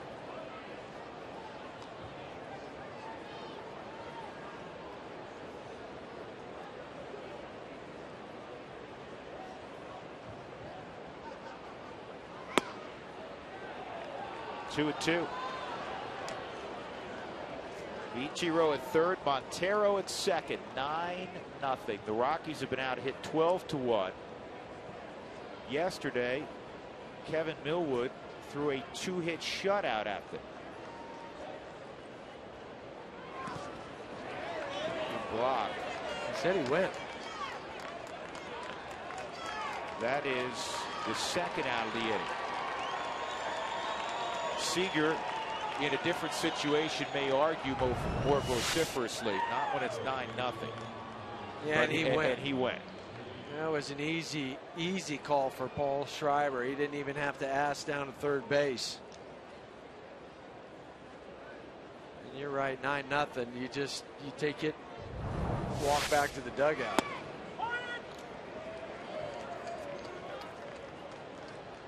That baseball academy in Italy, sponsored by Major League Baseball, is just outside the famous village of Pisa.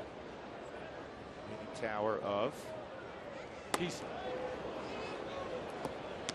But that Major League Baseball does that throughout the world, where they have different academies. I know they've done some clinics and stuff over in Prague. Well, it's about 4 hours from Liddy's home, and he would spend, when he was 17, he'd be there Monday through Friday. 1 and 2, and drive home on the weekends. Well, that's how you get better. Just keep practicing, keep applying your trade. Put up some big numbers in the minor leagues. 25, 30 home runs, 100+ RBIs a couple of times. Not here. Rogers strikes him out. The Mariners hit around in the 6th inning. They put up 4 more markers on the board. 9-0.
Cam. Troy Tulowitzki earlier in the ball game robbed Ichiro of a hit. Dive there in the hole. It's brought to you by Frost Brewed Coors Light, the world's most refreshing beer.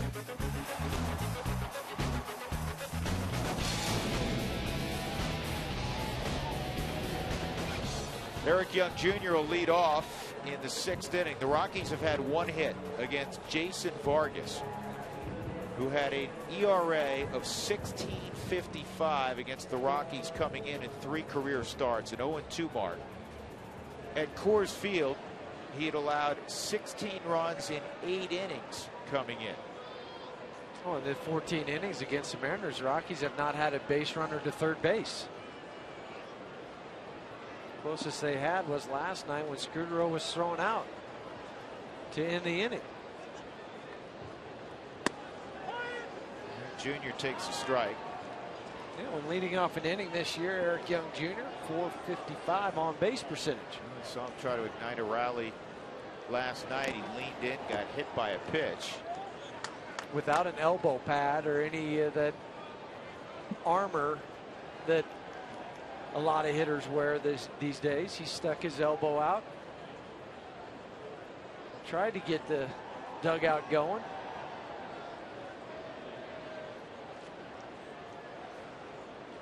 Oh, 2. And a base hit for Junior.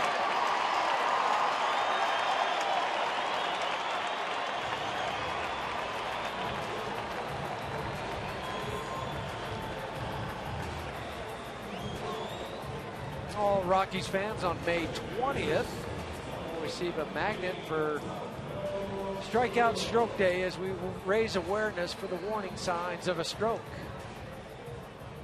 That is tomorrow, the last game against the Mariners.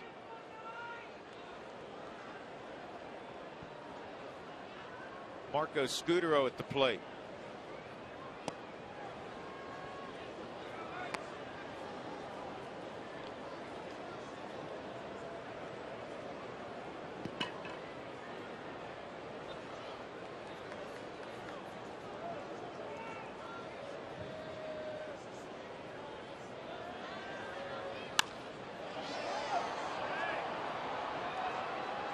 Ichiro makes the catch. Scudero's retired. That'll bring up Colvin. Colvin in right field today. Kadyr's at first base for help. Tyler ground ball to second and a fly ball to center field.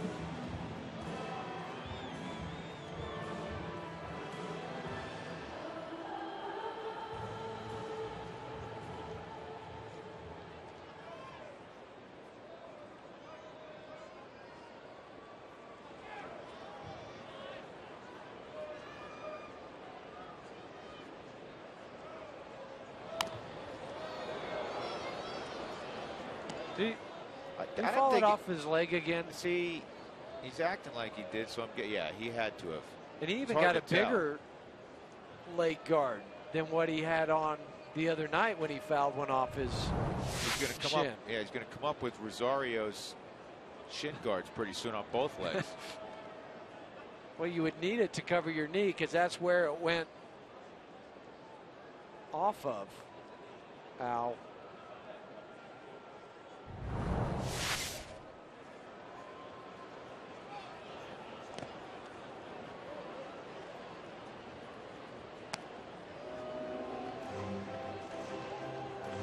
Now, who did that go off of? I wasn't sure if that hit the bat or not.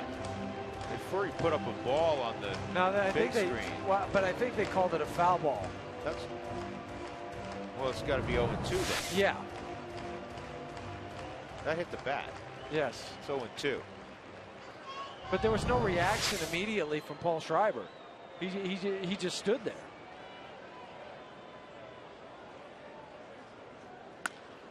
Ground ball that will turn into a double play. 4-6-3. Colvin rolls into the double play. Ackley and Ryan turning it up the middle. We'll go to the 7th, 9-0 Seattle.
Today's game summary brought to you by Kumi Lexus.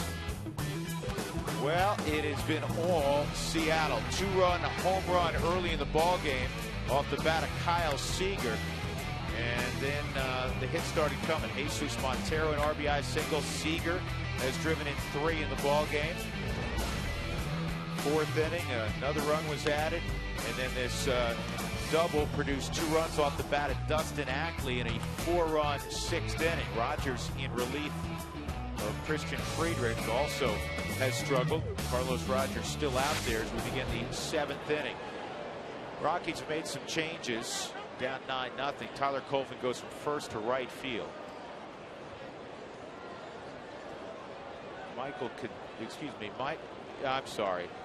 Kadyr's in right. Colvin's in left. Giambi is at first. Herrera is at short. And Giambi, look at that. Ball finds you when you come in the ball game. And Jason saying, what, kidding me? I had that the whole way. Cat-like reflexes from Jason Giambi. I got it. Trot over to the bag, touch it, nothing to it.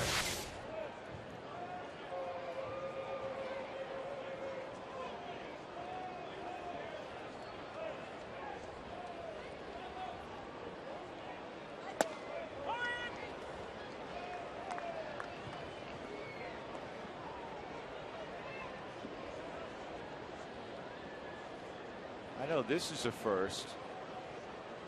Giambi coming into a ball game to play defense. It's really to give some people a rest. Jason hasn't been out in the field in a while because of the foul ball off his foot about a week ago. I think that play showed you, though, it's feeling better. You get Troy Tulowitzki off his feet for the rest of this game. Carlos Gonzalez.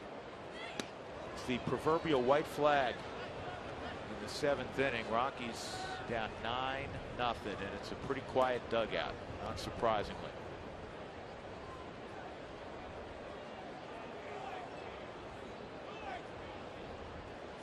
Rogers 3-1 in there, a strike. Well, it might come, Brendan Ryan. It might come to the point too where Rogers is just going to stay out here for the rest of the ball game. Bullpen's overworked. It's yours. Figure out if you can finish it out and see how many pitches it takes you. Short right center field, and making the drop to the baseball is Marco Scutero.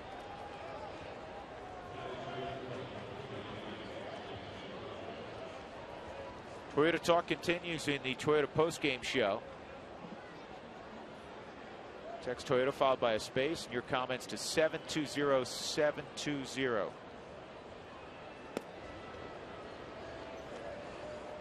$30,784 at Coors Field. They've had to endure cold weather and another tough day at the office for the hometown club.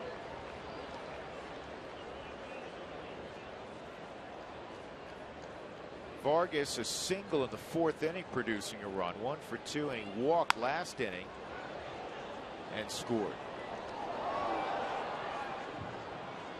The only guy who hasn't participated offensively is Alex Liddy. He's 0 for 4. He had that hard line out to center field. Dexter caught to end the inning in the 3rd.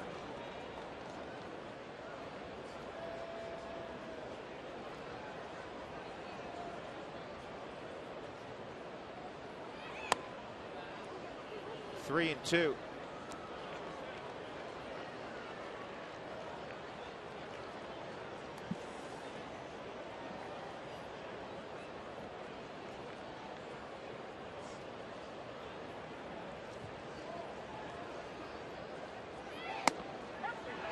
Strike 3 on Vargas. So we'll go to the bottom of the 7th inning after a little stretch time at Coors Field. 9-0 Seattle.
After watching the Rockies ball game tomorrow, stick around for Rockies Weekly with Jim Tracy. We'll hear from former Rocky Walter Weiss about his high school coaching career at Regis. He's still alive in the state championship run. And take a look at Rockies newcomer Christian Friedrich. Don't forget to look for the keyword during the show to win a pair of tickets from Root Sports.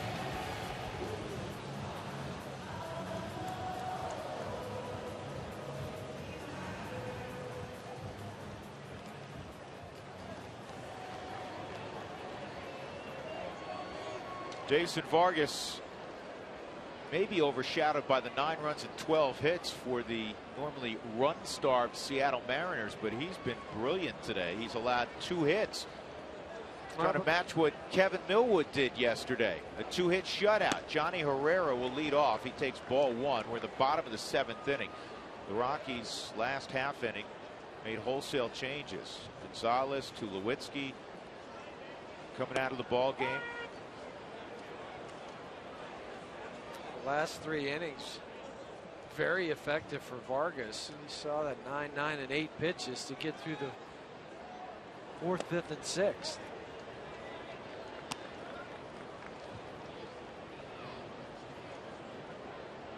Well, 6 on the ground, 11 in the air. Nothing's hit hard, though. No. I mean, even those flyouts, there's a couple to the track. That's about it.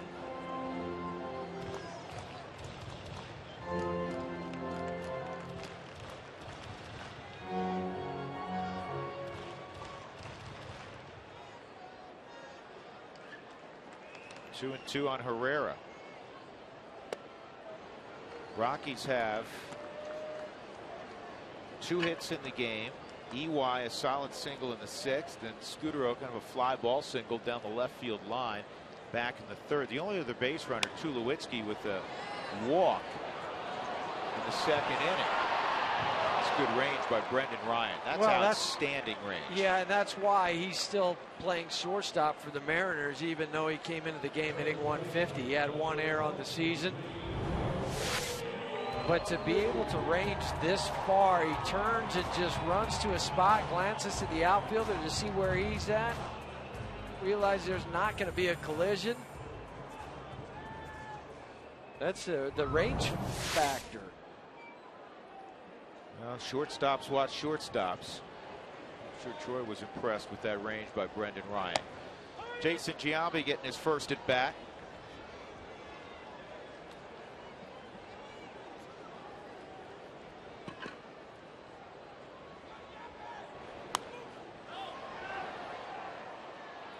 We're talking about the high school playoffs. They were rained out today. They've been rescheduled for tomorrow, but there's only 2 teams that are undefeated right now. Highlands Ranch and Legend. Legend had a 3-2 win over Cherry Creek yesterday.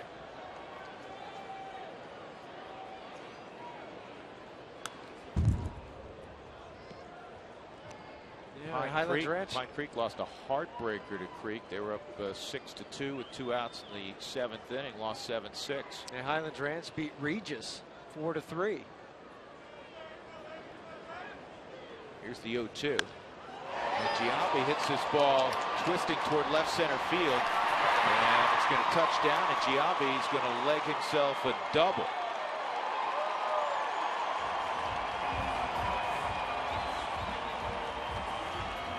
One of the few things that the Rockies fans have had to cheer about today was Giambi's double. First extra base hit in the series for the Rockies. Down right over the middle part of the plate. Jason tips that upper body over at the waist to get down there to drive the ball to left center field. Kadire takes ball 1. Michael a fly ball to right field and a pop to second. We didn't mention Drew Pomerantz. We were talking about De La Rosa and the fact that he's not going to be making a start at the minor league level for at least a week. This is on the ground to second. Drew Pomerantz on Friday 5 2/3 shutout baseball for Colorado Springs. Just allowed 3 hits, struck out 4, walked 1. Second straight outing since he's been sent down where he's not allowed to run. Yeah, and they said his arm slot was more consistent where they wanted it to be up higher. He still dropped down every once in a while, but a better arm slot. So when that happened, he was better depth on the breaking pitch, more of a top to bottom angle, I guess would be the best way to put it. The downhill plane. That's one of the big reasons he was sent down there. They feel like once he gets up there consistently, some of that velocity will come back. Jordan Pacheco. Well, and also make it more difficult to hit. When it's coming in flat from an arm, shorter or more shallow arm slot, the ball stays flat in the hitting zone longer. Well, what's good is that even as he works on it, he's still performing well. Again, he's not giving up a run in 2 starts down in AAA. 4 strikeouts, just 1 walk. I know today, 91 pitches. I know obviously today was a rough outing for Christian Friedrich. 2 outstanding outings. Today not good. That's outside. The Rockies envision a rotation of Friedrich, Pomerantz, White, and Casio carrying this club going forward. You hope De La Rosa's in there, and you also have Guthrie involved in the mix, but 4 high-quality young arms. Yeah, 3 of them being left-handed. If you throw De La Rosa back in there with Friedrich and Pomerantz, if you could stagger them, go left, right, that's ideally what you would look for if you're managing.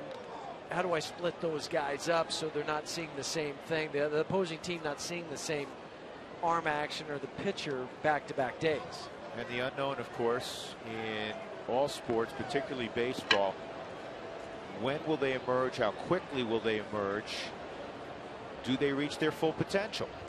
This ball is pulled to left, and the Rockies have a run. Giambi comes jogging home, and they avoid the ignominious distinction of becoming the first Rockies team to be shut out back-to-back ball games at Coors Field. That had never happened, and it won't happen evidently this weekend. Jordan Pacheco made sure of that. He's driven in a run now in 4 of his last 5 games. Yeah, I mean, remember his last at bat, he lined out to Brendan Ryan where they tried to cut the fastball in. He just didn't pull his hands in close enough to his body to be shorter to the baseball, and that time he was. Down low to Aline Rosario.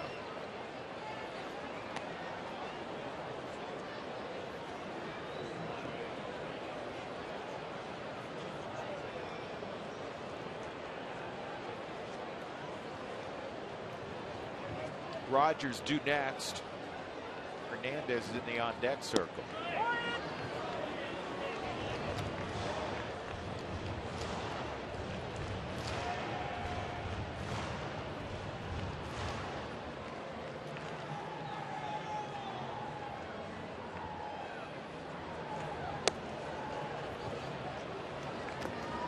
I wonder if Jim Tracy would do this just to get both guys some reps.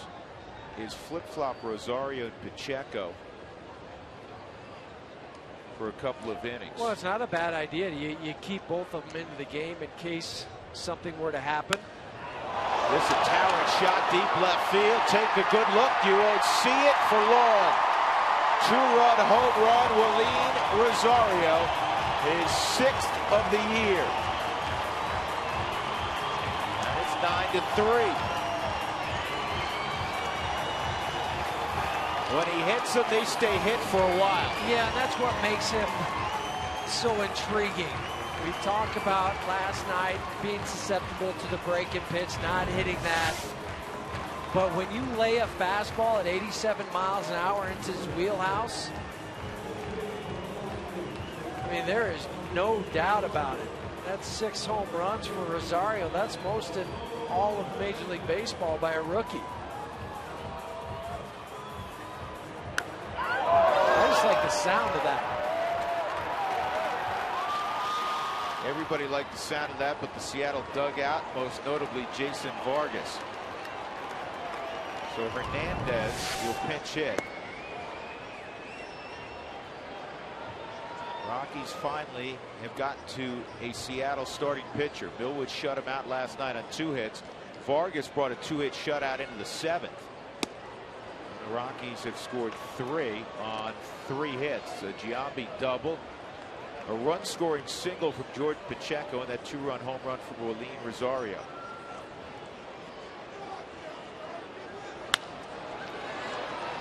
Brendan Ryan. So 3 runs in the inning in the 7th. We go to the 8th. It's still Seattle in a large way, 9-3.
Seventh, the Mariners still lead 9-3 as we head to the 8th. The rain is beginning here at Coors Field as well, but baseball will continue.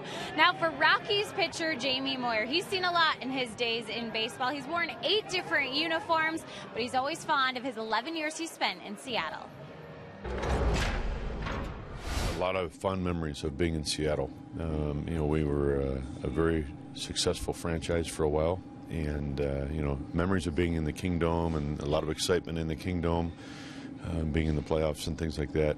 You know, and then moving over to Safeco Field, which is, you know, a great ballpark. And, you know, we had a lot of success there as well.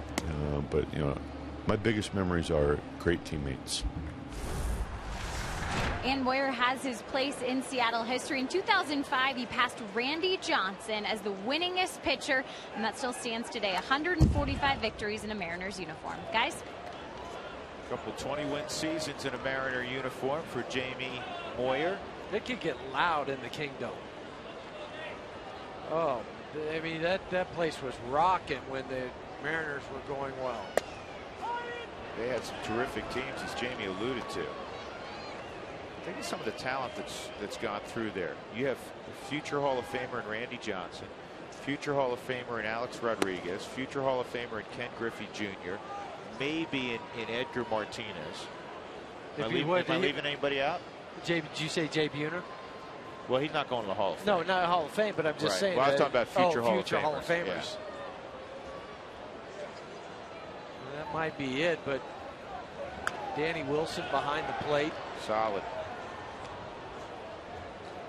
Yeah, Jay Buhner was an underappreciated player nationally, certainly not in the Pacific Northwest. Still beloved in Seattle.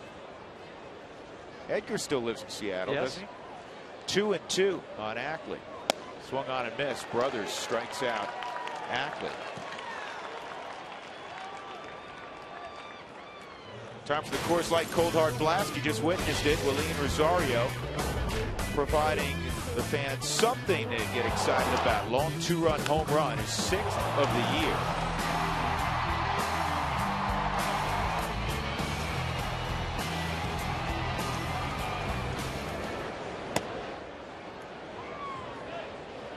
Rex Brothers trying to get back on track. A less stressful situation for him. Down by 6.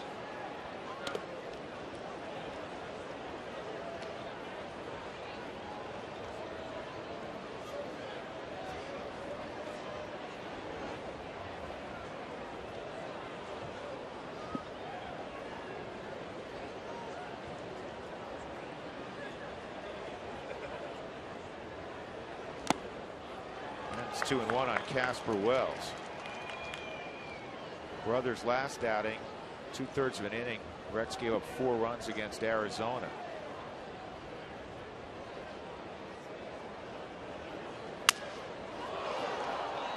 Broken bat, but that's okay if you're Casper Wells. Good result, a 1-out single. That'll bring up Ichiro. Ichiro, an infield hit, 1 for 4. The first 10,000 fans on May 30th will receive a Home Depot mystery gift card. Get your tickets today. Go to ColoradoRockies.com/promotions or call 1-800-388-ROCK for tickets. You know who I forgot pitched for the Mariners? Mark Langston. That's right. Started out with Montreal and went in a trade from Montreal to Seattle, if I'm correct, for Gene Harris and maybe Brian Holman.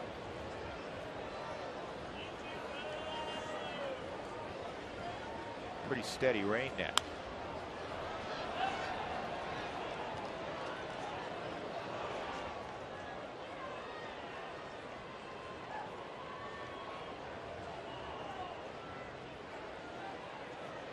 Chris Bosio also pitched for the Mariners. Yeah.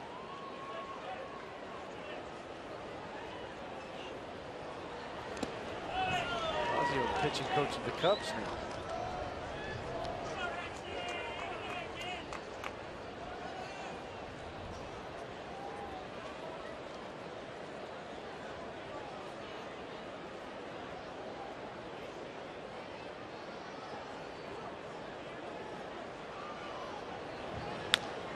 Bounce to short. You got to go quickly with Ichiro running. Virtually impossible to double up.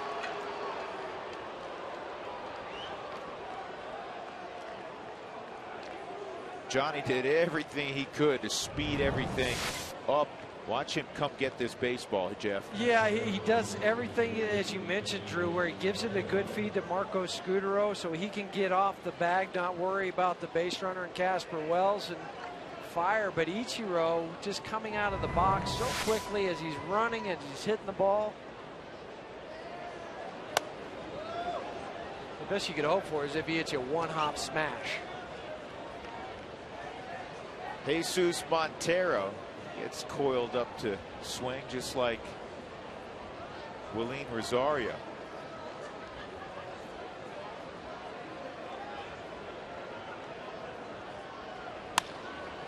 He's got a 3-hit ball game. Ichiro go first to third. If I didn't know how old Ichiro was and you're watching him glide around the bases, you'd think it was 10 years ago. Instead, he's 39, but he's running like he's 29. He looks exactly the same. The physique has not changed one iota. Nope. Watch him run here. He makes it look so effortless. Yeah, I mean, he's not even going full gait. And he's there easy. Kyle Seager, probably been the biggest hitting star in this series for Seattle. Last time Seattle was here, 06, they didn't win a ball game. Well, the verge of taking the first two in this series. Seager, a 2-run home run, RBI single, another single in the 5th. And he struck out against Carlos Rogers, and that goes off the glove. Ichiro will score easily. They're in double figures now, 10-3.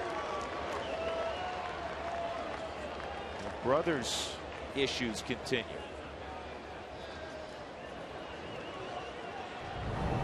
Let's see where this goes. If it's, that might go as a pass ball. It went off of Rosario's glove, but not where he had set up. It is a pass ball.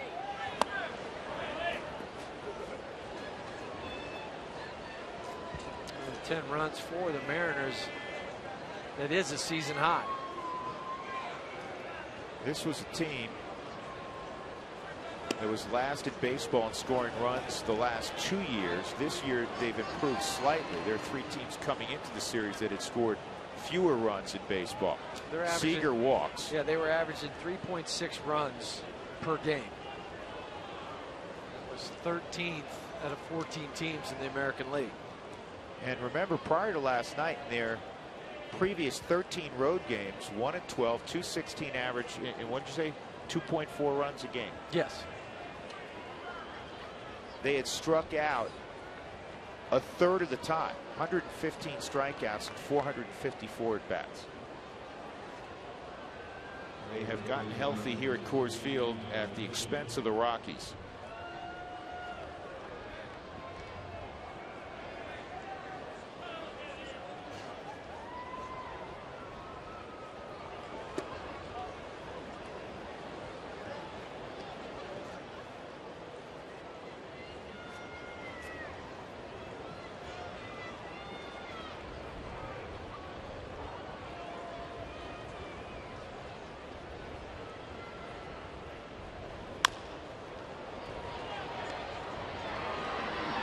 Checo throws at Alex Liddy.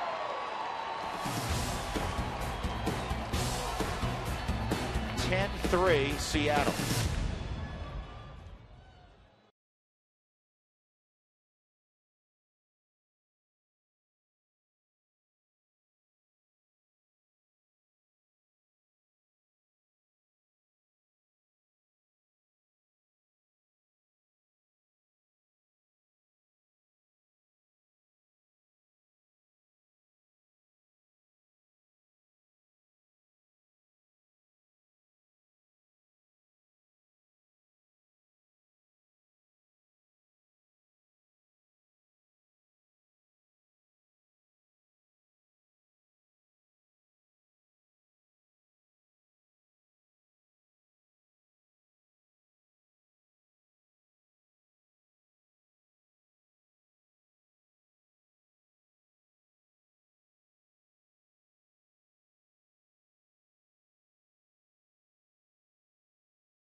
Is brought to you by College Invest. Are you saving for college or just talking about it? By Wells Fargo. Wells Fargo customers get your 2-for-1 Rockies tickets today by going to wellsfargo.com/Rockies. Wells Fargo Bank, member FDIC. And by your Colorado Hyundai dealers in America's most fuel-efficient car company, Hyundai. Well, it's raining at Coors Field. And the Rockies trail 10-3, bottom of the 8th inning. Vargas has been replaced by Sean Kelly. Sean started the year down in Tacoma, their AAA ball club. 1-0 with the 123, 4 saves in 9 games.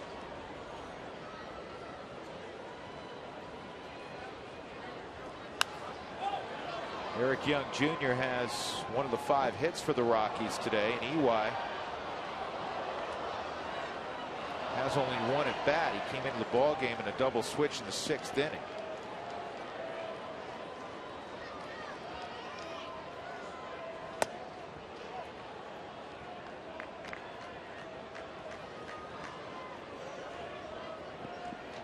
Vargas goes 7 innings. He allows 3 runs on 5 hits. Did not walk a batter and struck out 1. 2-2 on Junior. Vargas really did not do anything different than what the scouting report said he was going to do. Sit at 88 miles an hour. Will cut the fastball, occasional changeup, and curveball. Foul out of play.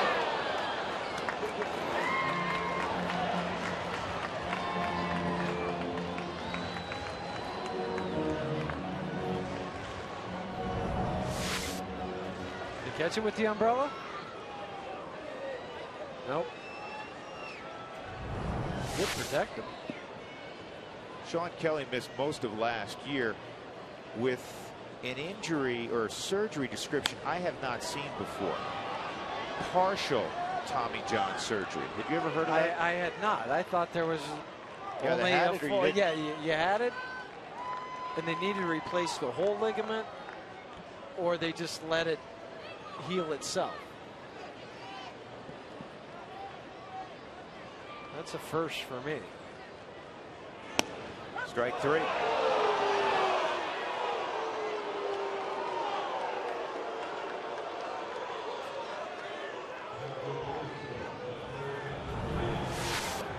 Maybe it's because it's 10-3 or it's raining, or maybe it catches the strike zone, Yeah, and that's pretty what good it did. pitch. Yeah.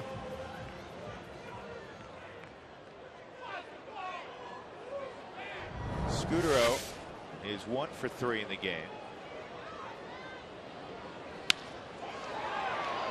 Brett Ryan makes the catch. And that'll bring up Tyler Colvin.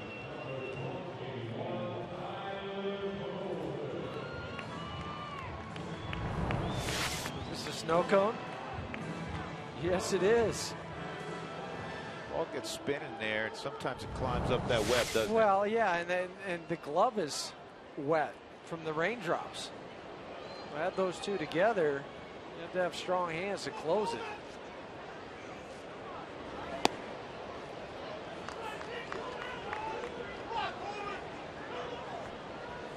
Tommy John surgery for Sean Kelly was the 2nd of his career. When he was at Austin P, he had Tommy John surgery.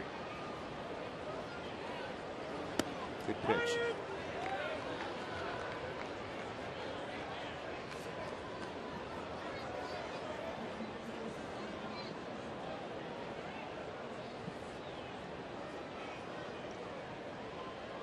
Here's the 1-1 to Colvin.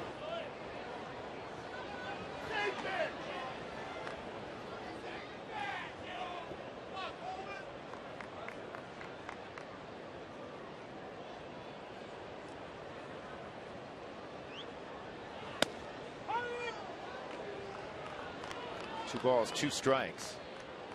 Whether it was a full Tommy John or just a partial, he still chucks it in there at 92.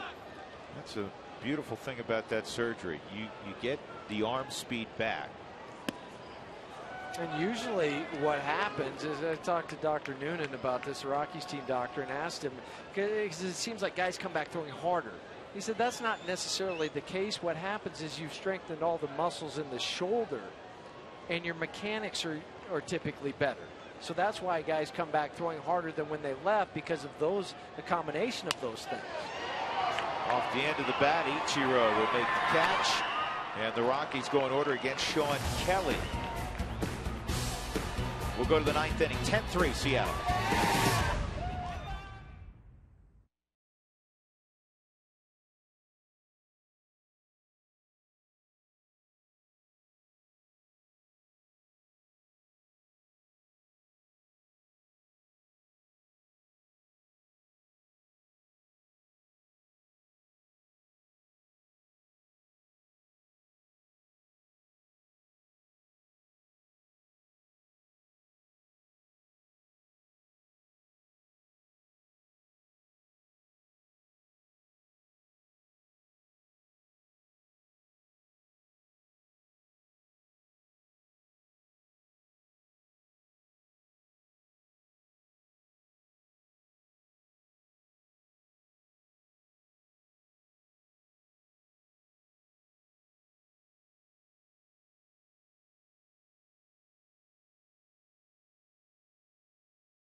So mid-range drops the Mariners 10 and the Rockies 3 to center field and Joel Klatt. Joel?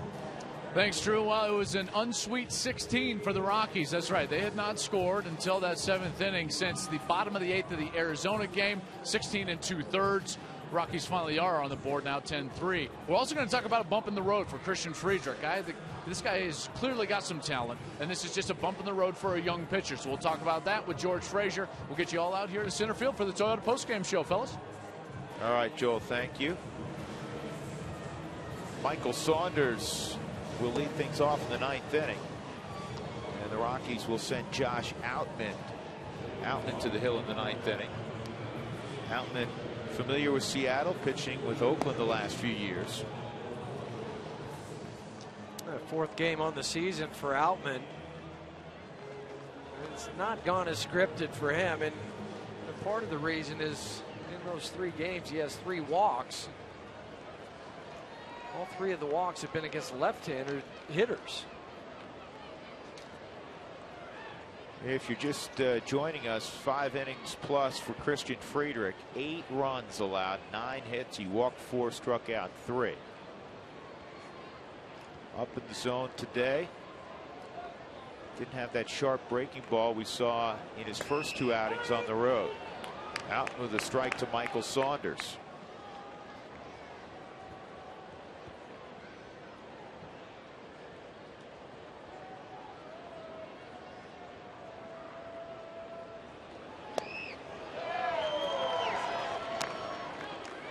Giants in the 8th inning leading Oakland 4-0. Minnesota over Milwaukee 3-2. They're in the 7th inning.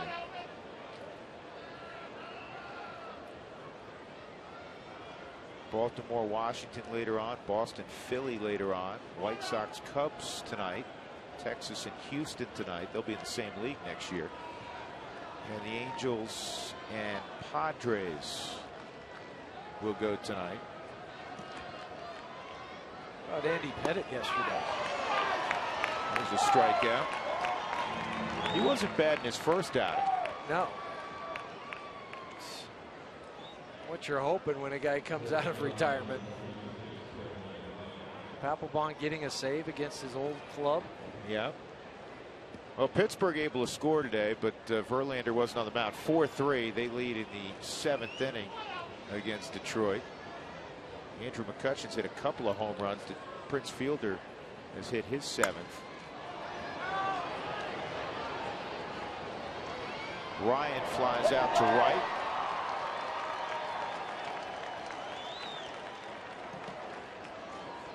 And I think we're going to get Sean Figgins here, pinch hitting. This copyrighted telecast is presented by authority of the Colorado Rockies and may not be reproduced or retransmitted in any form. The accounts and descriptions of this game may not be disseminated without the express written consent of the Colorado Rockies. So Sean Figgins, originally drafted by the Rockies, who had great success with the Angels, signed a very lucrative 4-year deal with Seattle. And unfortunately for Sean, it has been a rough go of it in Seattle. He doesn't even start anymore. Yeah, they were hoping he would be the leadoff guy during that time. But that hasn't happened. And tried to play third, tried to play second. As you mentioned, they have the young guys now. He was originally a 4th-round pick in '97 by the Rockies. Anaheim acquired him from the Rockies for Kamara Barti, 2001.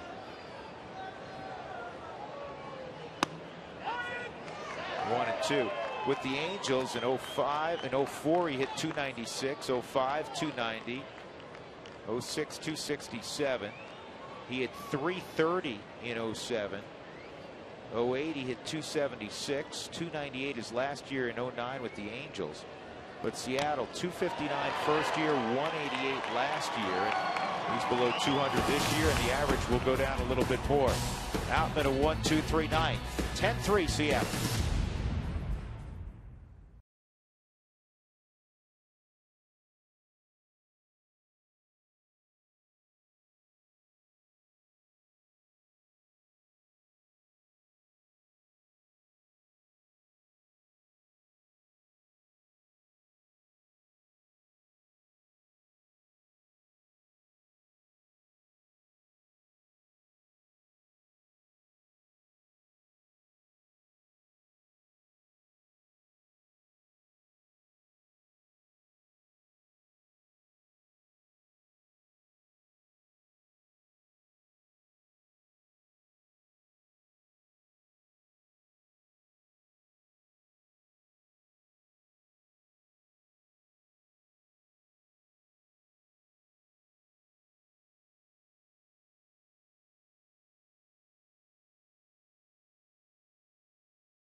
Baseball on Root Sports is brought to you by Southwest Airlines. Find our fares online only at southwest.com. Well, still fun to come out to the ballpark even when it's raining a little bit. The home team's had a bad afternoon. 10-3 Seattle. Bottom of the ninth inning, Johnny Herrera, Jason Giambi, Michael Kadire against 6'5" Steve Delabar. Among the league leaders in appearances so far in the American League this year. It's an interesting story. He was drafted very late by the San Diego Padres out of a junior college and was picked up by Seattle after being a minor league free agent.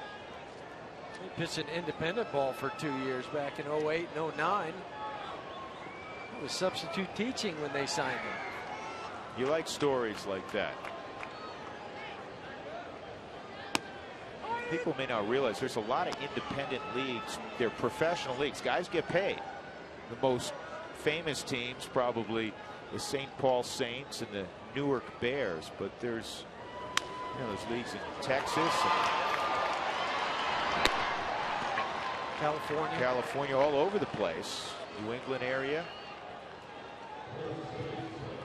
And there are times where guys will catch an eye of a major league scout again and move from the independent leagues to one of the major league organizations and find their way back to the big leagues. It has happened. Yeah, and it happens usually with guys being released out of spring training. They still want to play. They're in good shape. They go play independent ball. There's injuries in the minor leagues. You get signed out of the independents and go and pitch and deal or play and still wearing the uniform. I have a friend like that right now. Just went down to Amarillo. Jason Giambi with a double his first time up. Only extra base hit for the Rockies in this series until Willeen Rosario hit a 2-run home run later in that 7th inning. Rockies have 3 runs and 7 hits in almost 2 full ball games. 3-0 on Giambi. Reds beat the Yankees today 6-5. Votto hit a home run. Jason Nix, is with the Yankees. He hit another home run, his second, former Rocky. We were talking about Andy Pettitte just a moment ago, Drew. That was his 241st career win. That's second among active pitchers. Of course, we know Jamie Moyer's first with the 267 wins. Jamie picked off his 268th the other day, didn't he? Or am I confusing myself? That 268, Dougie? Did I shortchange him one? You don't do that with a guy who's got that many wins. Giambi walks. Kadire at the plate. Michael's 0 for 3.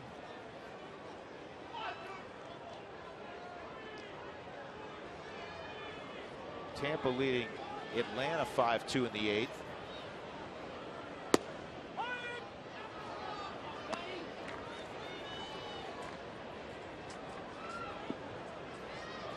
Arizona, Kansas City tonight. Toronto shut out the Mets 2-0. Brandon Morrow's now 5-2 with a 2.63 ERA for Toronto. That's an umbrella catch. I know I brought this thing for some reason.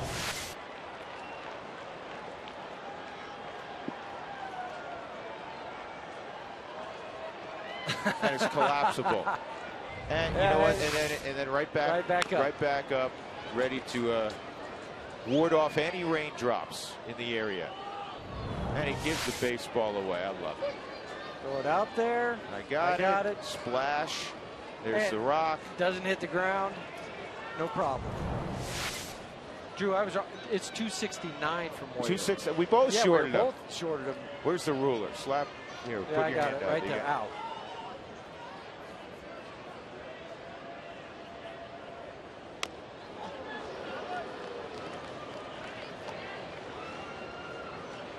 Didn't go through the umbrella. That's an expensive umbrella. Well, it's doubly reinforced. You see that?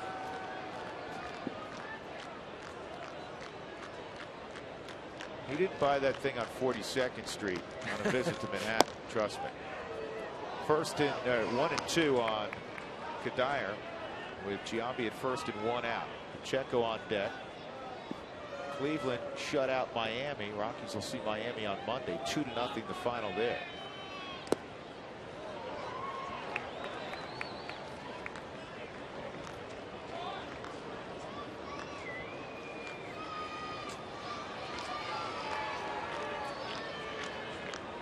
Tomorrow, Jeremy Guthrie for the Rockies against Blake Beaven.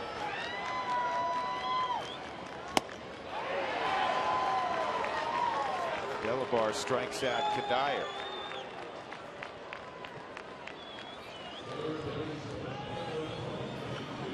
Jordan Pacheco, an RBI single in the 7th. He's 1 for 3. 10-3, bottom of the 9th inning. Rockies have been out hit 14-5.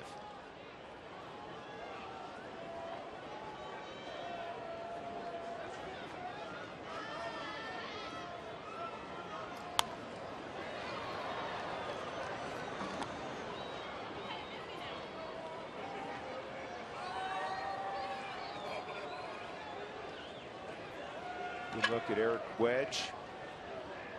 Bench coach Robbie Thompson, former second baseman of the Giants for a long time. Ground ball down the line, foul. Robbie Thompson was a terrific player. Part of the Roger Craig managed Giants. They had Will the Thrill at first.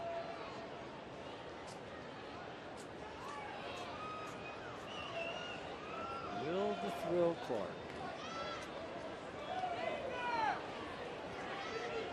Always had that game face on. Whoa. That one slipped.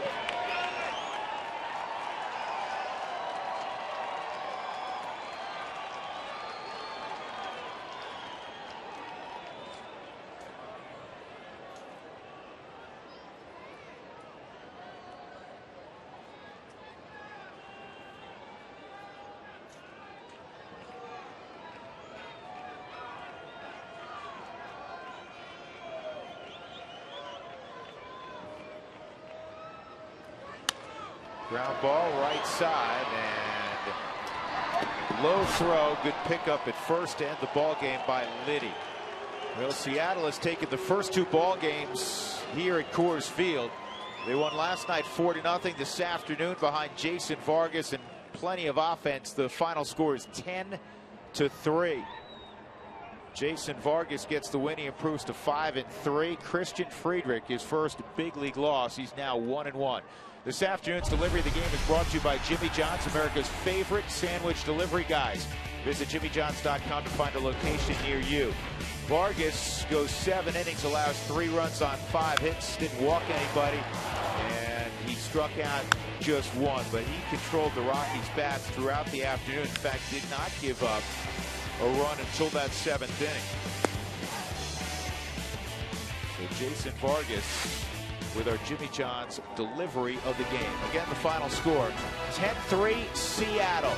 The Toyota postgame show is up next from center field here at 20th and Blake.